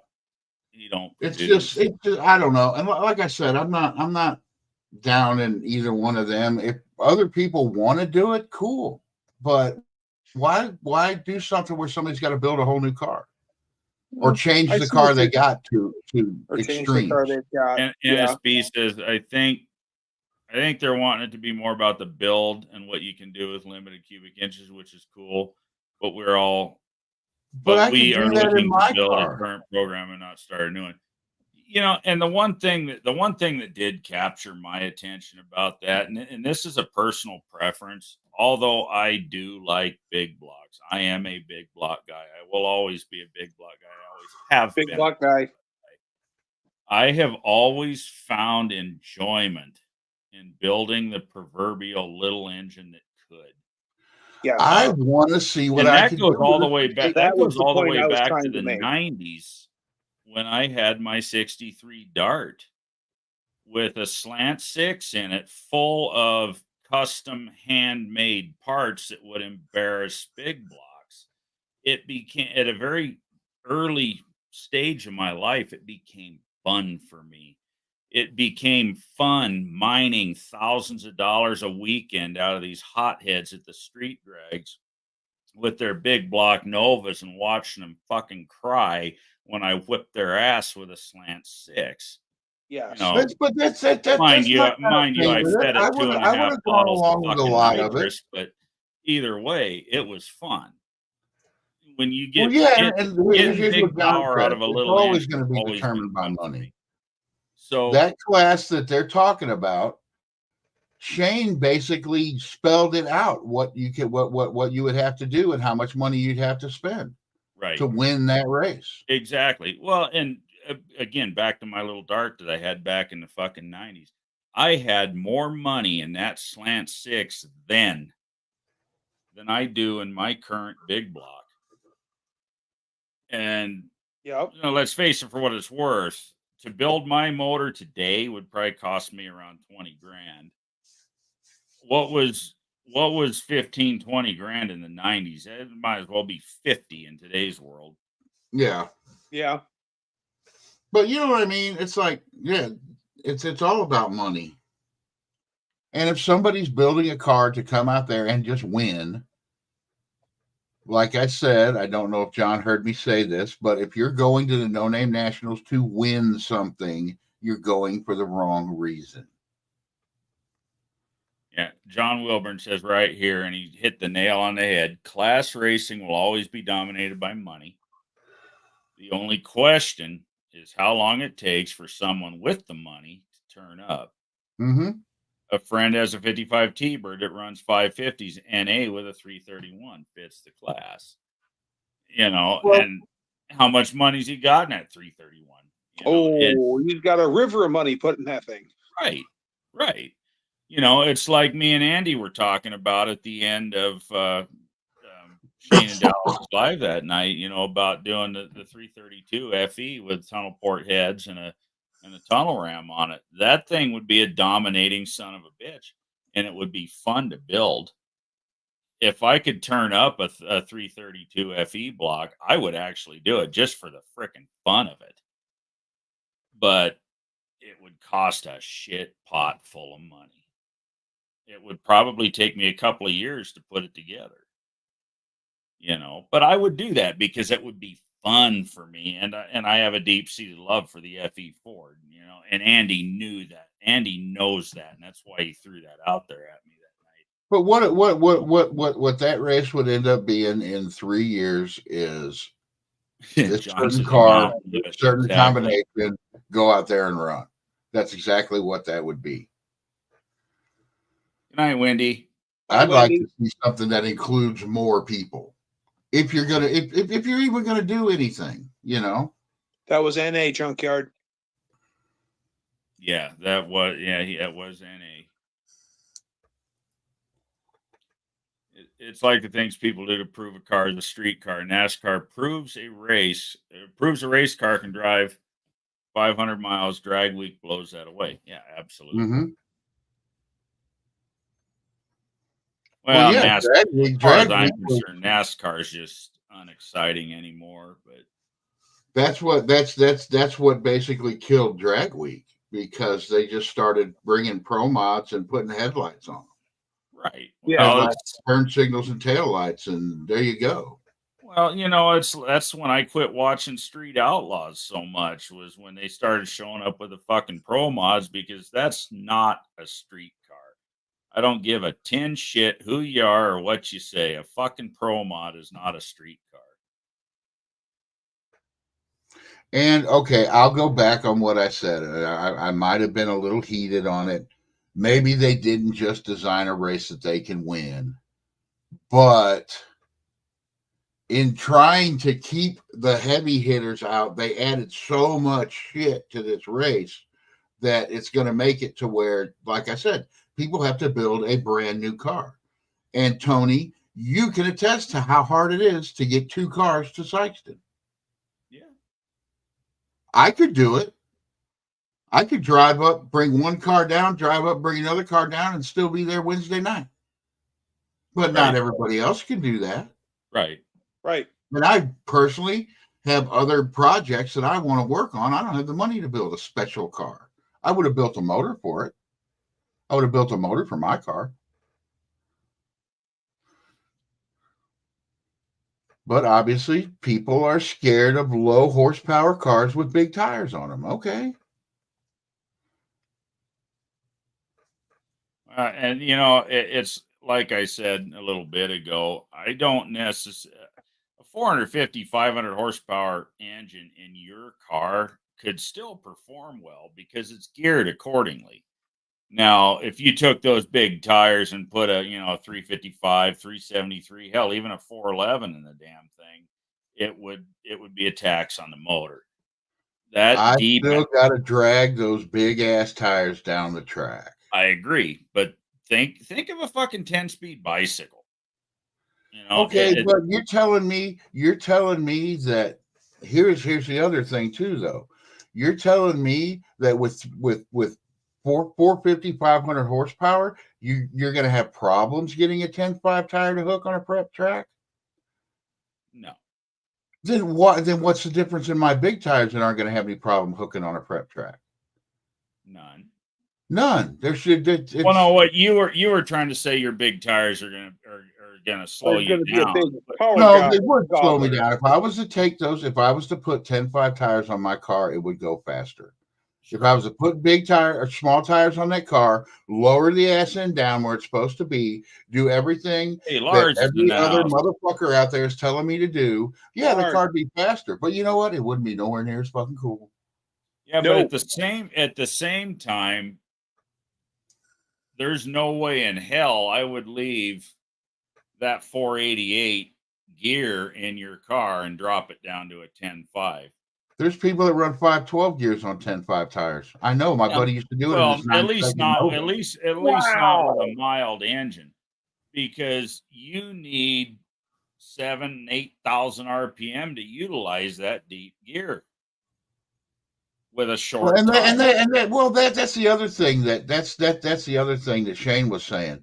In order to be competitive, you're going to have to run $7,000 or $8,000. It's like, well, I'm not going to win then, but I could at least be part of it. Because I'm not going to build them. I'm not going to spend that kind of money on a motor. Yeah, you're gonna put several $1,000s into a bottom end to make it hold up to that. Yeah, and okay, they can do that, but not spend $800 on some big tires. But you could do a 318 with a 340, or if you could find one, a 318 steel crank. It's the same damn or thing. 273 steel crank. That's what I was going to do. What's that? I had the motor planned out in my head. Yeah, you do a steel crank 318 with good pistons and good rods, and she'll sing $8,000 all day long. Yeah, but I don't know if I do that. I might. I don't know. But that's the whole thing of okay. But you gotta have cylinder head flow and valve train to support that kind of RPM. Otherwise, but they're saying they're going to spend all this money. This is the thing that got me on that live. It's what Dallas said to me. They spend the whole live talking about all these exotic crankshafts and everything to get something to exactly 333 cubic inches. All this money that would get spent on an $8,000 motor, and him say, "Well, not everybody's got big old tires." Yep. Wilburn. Yeah. He hit the nail on the head right there. But it's like not everybody's got big old tires. Well, not everybody's got money to build a motor that's going to go to $8,000 either. I don't. Right. Yeah, and I personally don't see the issue with running the bigger tire. I don't see it at all. I don't see it as limiting people. That's all you're doing is limiting people. I don't, especially in a lower horsepower class. Unless you've put together the rear end to go with it, it's actually a limiting factor. Well, and then I don't know if they were thinking about that, but it's somebody brought it up. Okay, it's got the weight limit's 3,000 pounds. Hey, Peckerwood showed up. Good to see you, Aaron. Okay, weight limit's 3,000 pounds. If I really wanted to win that race, I'd build a 2,500 pound car and put ballast in it and put the weight where I want it. Yes. I like that. But again, now you're talking money again. Well, yeah, but I'm just saying, if somebody really wanted to win that race, that's what they'd do. They'd build the baddest ass exotic Now, fucking see, I motor they missed the could. weight limit part. Is it 3,000 and above or 3,000 and below? 3,000 and above. It's got to be at least, or it's got to be over 3,000. So if you Yeah, wanted to, 3,000 or build over. a 3,600-pound B body, you could, but you couldn't gut an A body and do it. Yeah. It's just I don't know. They had a good idea, but they just rushed that idea out without discussing it with people or Nothing. I get the feeling nothing's set in stone. I mean, at the end of well, the day, they acted like it did. When you bring something like that up on a live and say we're doing this like they did, yeah, it's pretty well set in stone. well, it sounds like John hadn't even heard about it until after it happened. So at the end of the day, and correct me if I'm wrong, John, but you got to sign off on it before anything happens at No Name. I think it's still in the spitballing stage. Yeah, well, if it's in the spitballing stage, they sure are shutting down any other ideas, any ideas that anybody else has for to be in the spitballing stage. Yes, sir, Lee. I remember you told me that at No Name. Happy birthday back to you, brother. John says he picks his battles. Yeah, like any smart man would.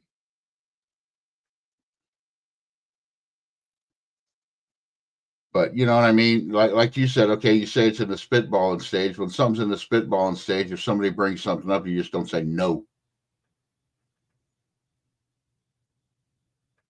Right, but it has to evolve into something that works.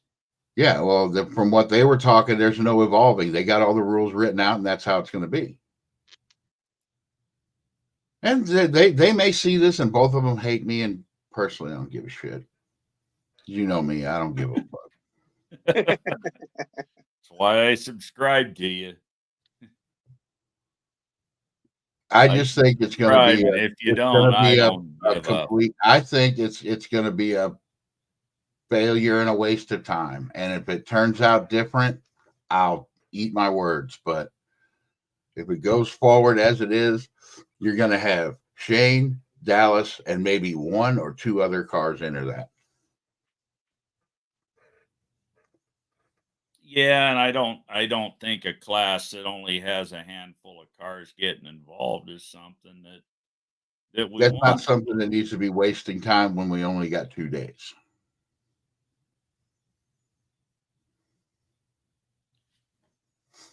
Personally, it's what I think.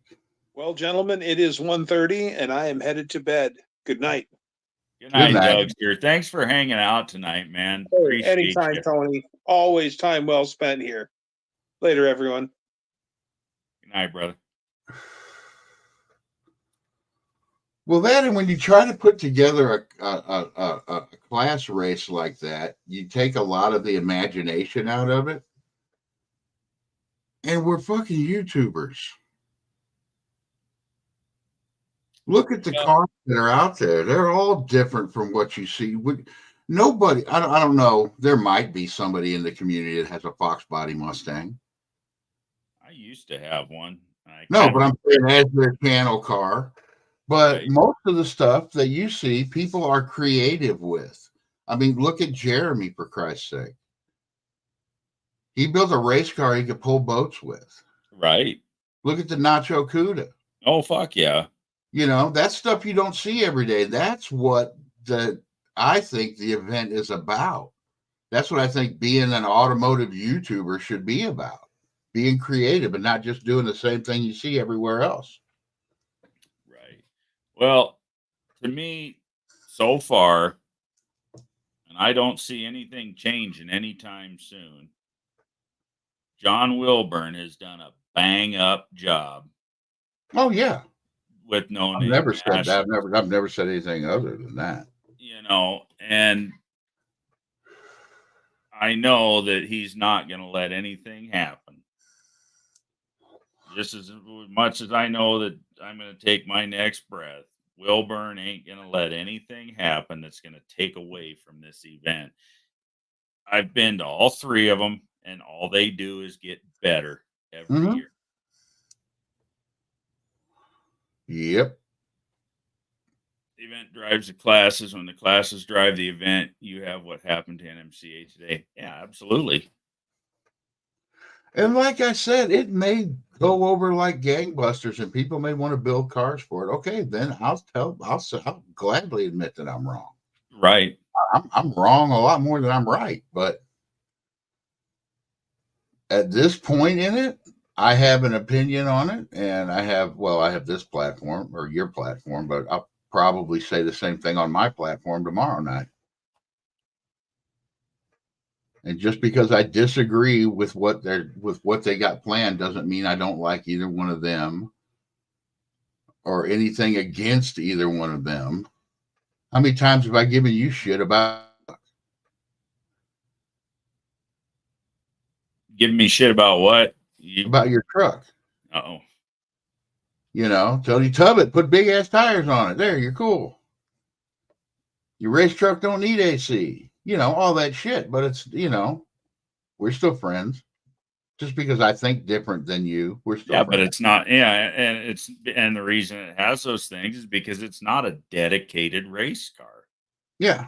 It's like Dennis and I were talking earlier when he was in here. A dedicated race car. That's why he sold the Twisted, because it was a dedicated race car, and he couldn't enjoy it anymore.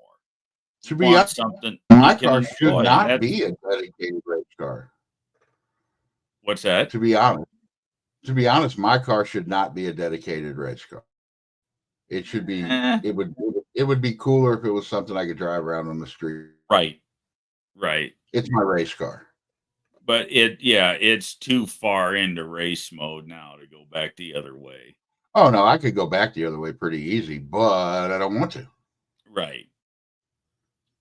But it's like, my truck. If I want something faster to be a dedicated race vehicle, I'll build another one. Yeah. That truck, I've had that truck. I bought that truck when I was a sophomore in high school. I've had it my entire life, damn near. And it will always be something that there's a Believe point me, where I'm still I'll thinking about. stop. There is a point where I will stop with that truck. I really, I don't, based on the one run I did at No Name, I see that truck running mid sevens. And that's fast enough because mid sevens keeps me from having to make all the fucking modifications that take away from it being a street vehicle or a streetable vehicle. Yeah. I want to go faster. I'll build another car.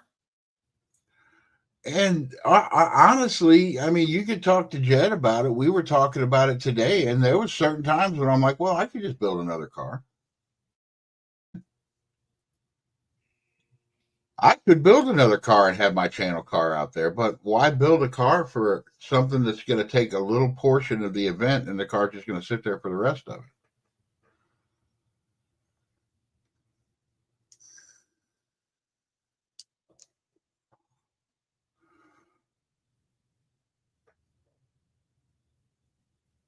That's why the bracket Yeah. burnout or Friday, that's the day everything can be competitive. Yeah. But from where I sit, I really don't see this 333 class being any more limiting than the 28-10-5 heads up.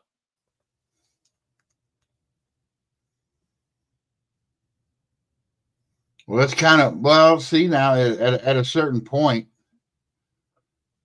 I don't know why they couldn't say a 28-10-5 heads up and it can't be a tube chassis car.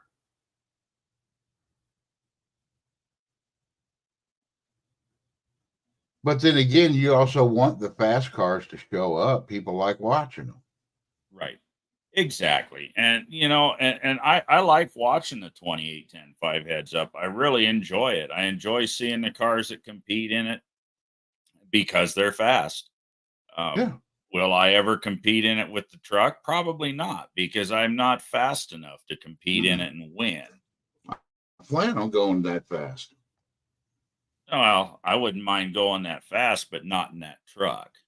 You know, Oh, yeah. I'm not willing. I wouldn't mind going that fast in the truck, but I've I don't gone know if I'll ever have enough faster in money to build a trucks car than that that. fast. But what's that? I would never have enough money to build a car that fast. But That's just me. now you'd be surprised what you can build a fast car for. Yeah, but I could build 3 other crazy fucking street freaks for the price of that one car that goes fast. Right. That I only get to have fun with on the weekends. Now, Aaron said it right there. You know, fast cars bring people, and that's Yeah, that's true. I don't think that those guys should be.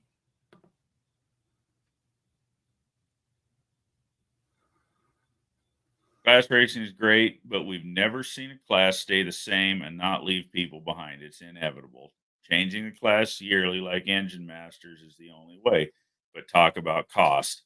Yeah, Yeah, that means exactly. You're having all these small YouTube channels fucking having to build something different every year.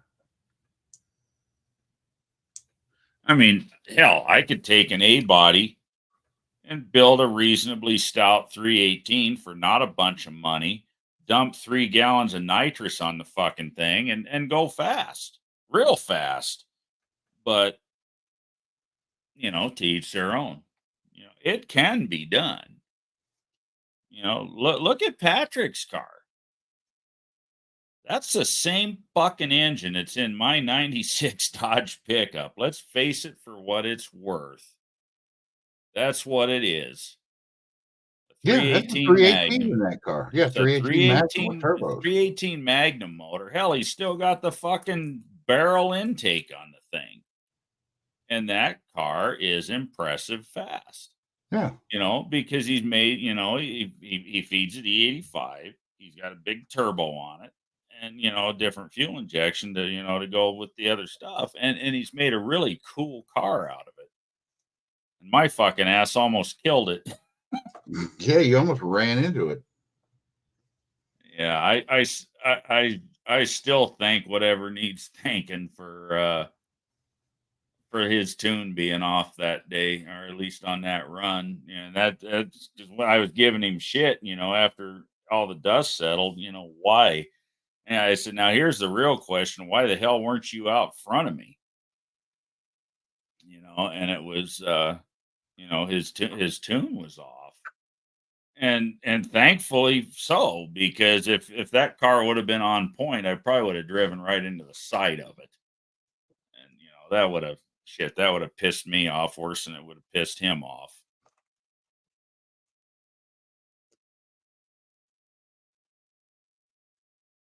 Last thing I want to do is wreck, let alone somebody who I like's car, you know.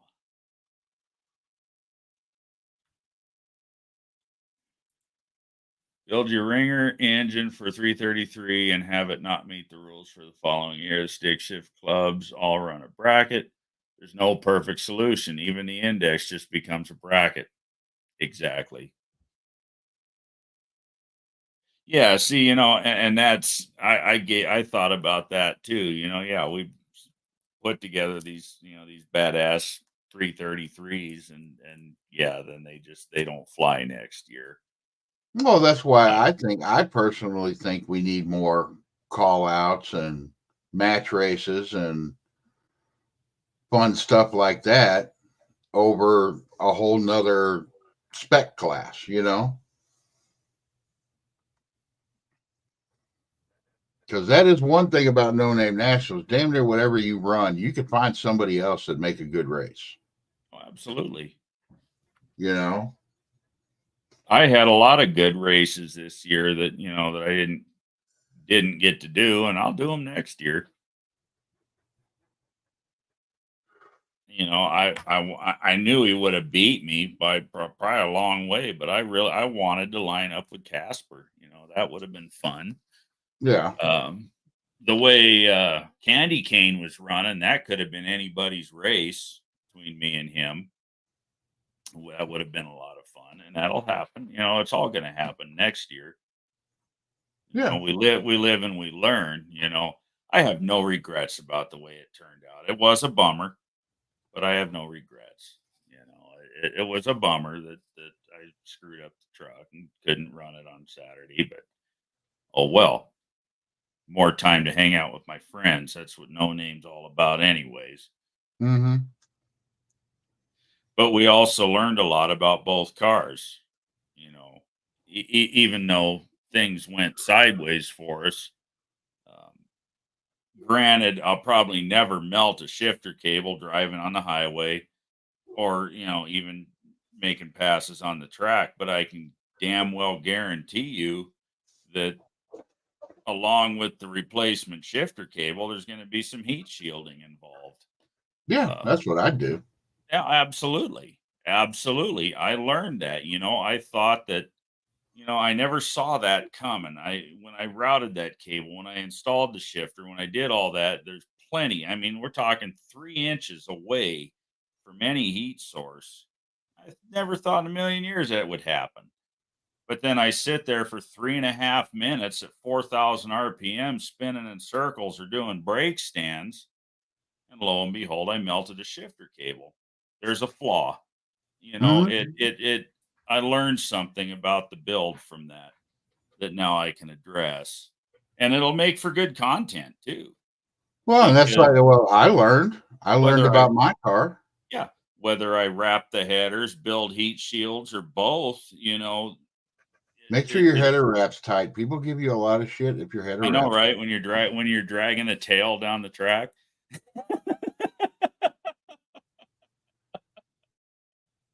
I swear, there's more that I mean in that video that Blake did. They said more about my header wrap dangling down than the fact that I fucking locked up all 4 brakes and slid toward the fucking I'm wall. not a fan of header wrap anyway, but what I do wrap is only going to be in the immediate vicinity of the shifter cable.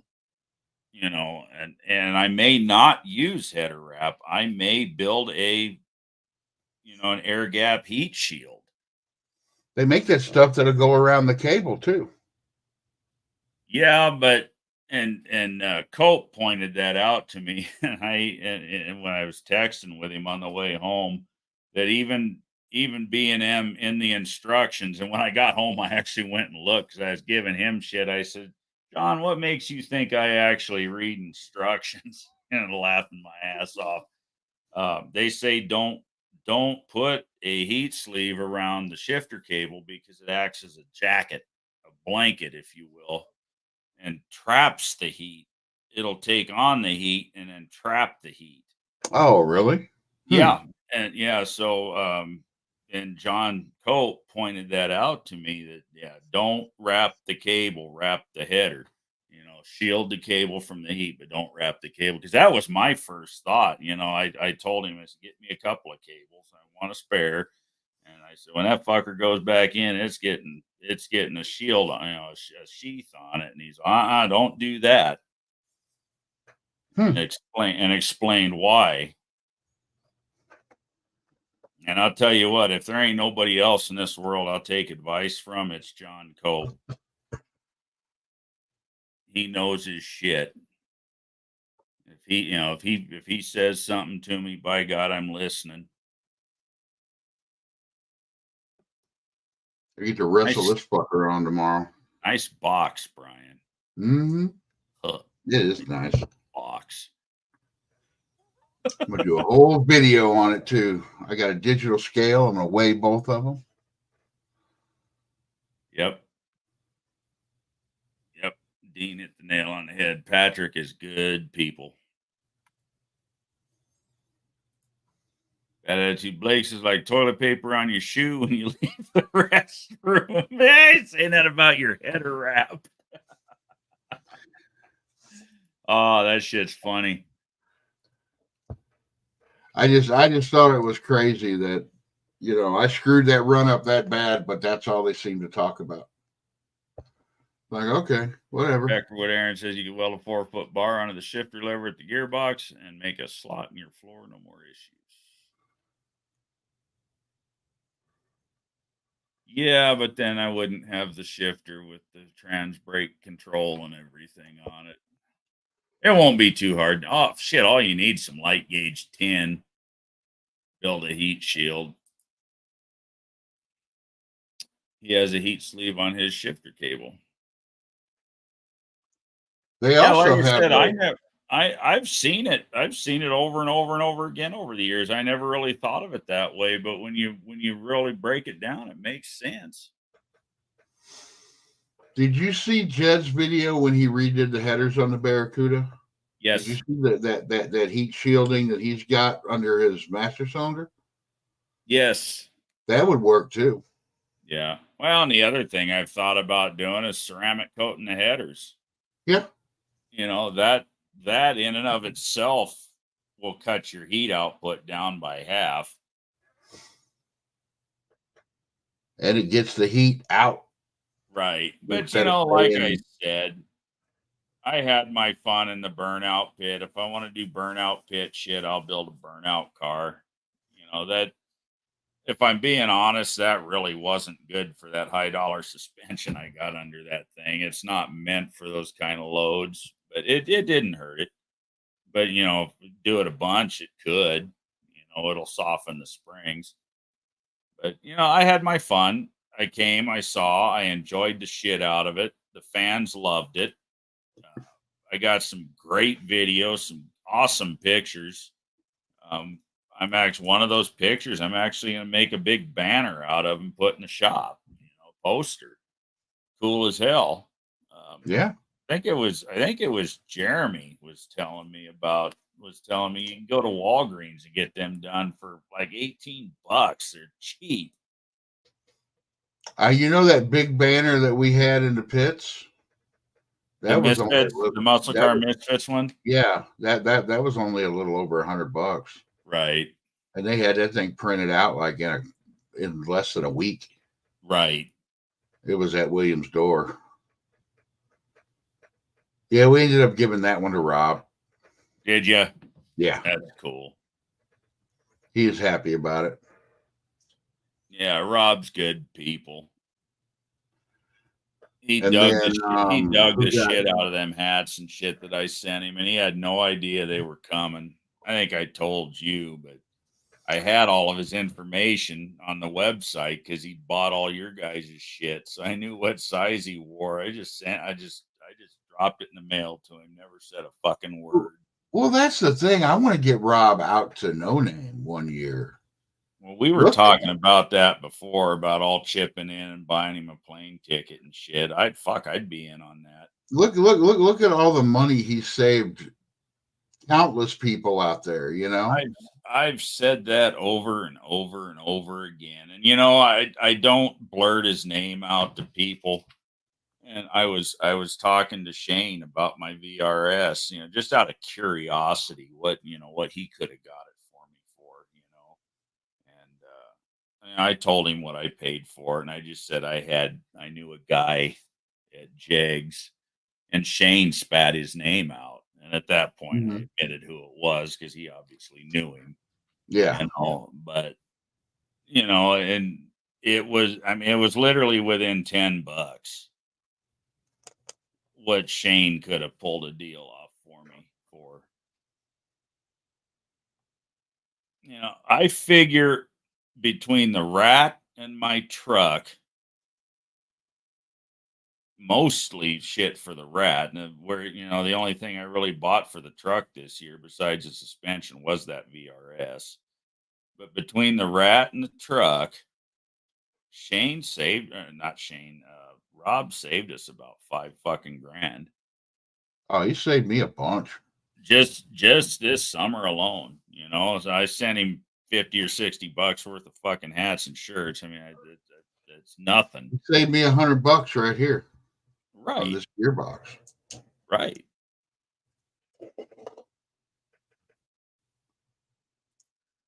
Banners on the cheap. Do 5x3 banners for 50% off all the time. Last ones I did were $35 each. Where'd you get them, Blake? What size was that one? Was your muscle car misfits one? That was like what? It's like 4x6 or something. It's like 4x8. It's huge. Yeah. Oh, I know it's big. I know it's at least 4 foot tall. That's why I was thinking 4x6 is a pretty common. I don't know what the technique that they do with it. You know what I mean? I don't know what that's. Is it screen printed or? It's called sublimation. It's called dye sublimation. Is how they do those. But it's kind of like the way I do the shirts, but it's a different transfer process, and you need a huge press. Obviously, your heat printing machine needs to be as big as the fucking banner. Yeah. Now, just this evening, I bought a new, yet another heat press for Gunslinger Graphics, another 16x20, and it is the best in the business. But it was $2,100. You know, I would fucking cringe to think of what a heat print machine that big would cost.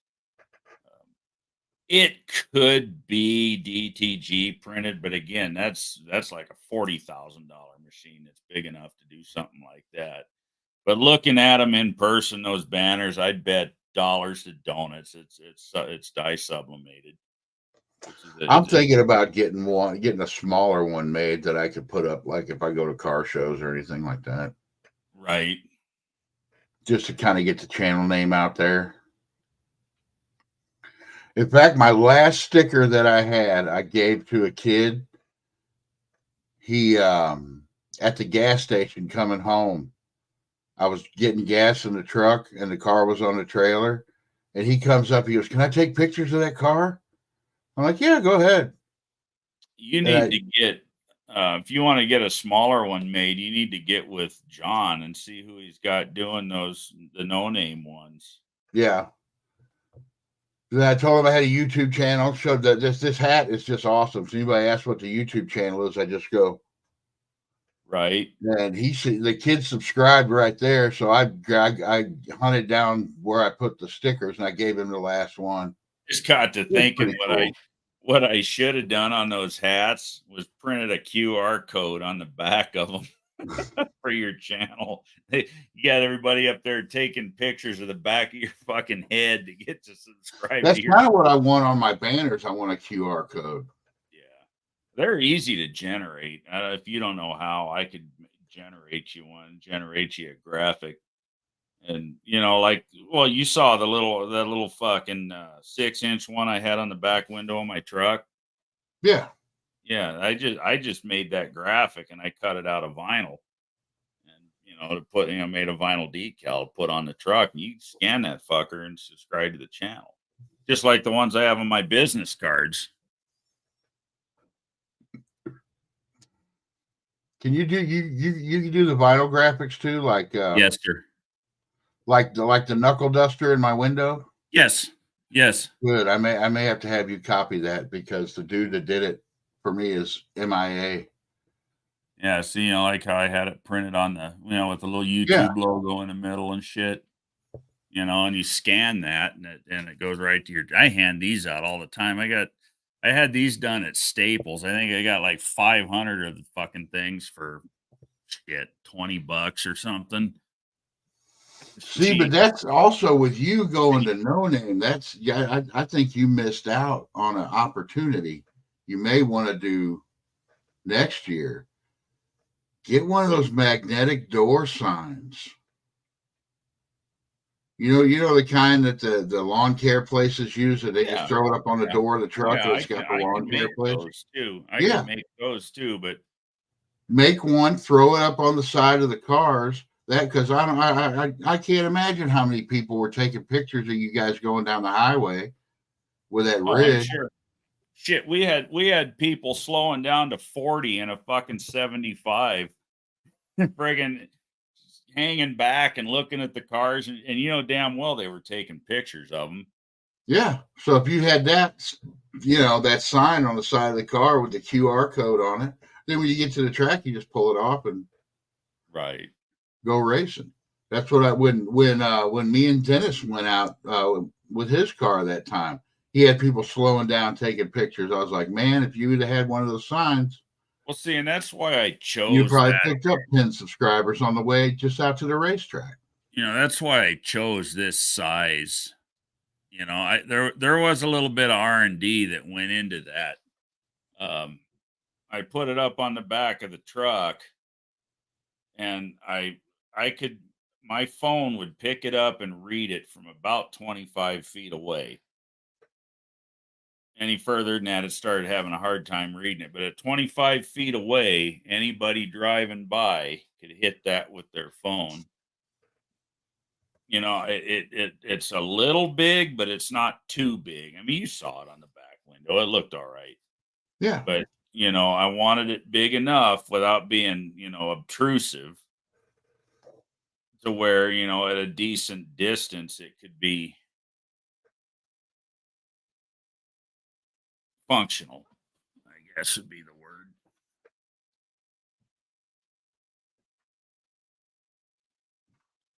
Well, shit. I think I'm gonna jump off here. I'm gonna go to bed.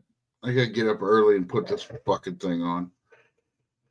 Yeah, we're sitting at 4 hours, and we're down to 8 in here. So Then I got to get back in time to do my live, unless I do it from the shop. I'm not sure what I'm gonna do yet. do it from the shop. I like doing them from the shop. Yeah. It's so fucking hot here lately. But yeah, tomorrow night we're doing the bonfire and drinking beer and burning meat on the grill and throwing a fucking birthday party. So It's gonna be a little warm tomorrow. I'll probably come back here and just do the live from back here. I'll probably be wanting to get out of there anyway. Right.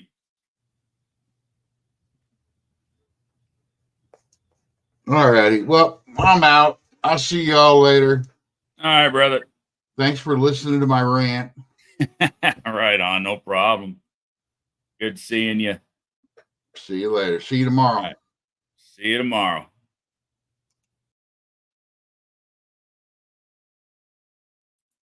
Peckerwood says, could have magnetic squares on the side for when towing. Absolutely.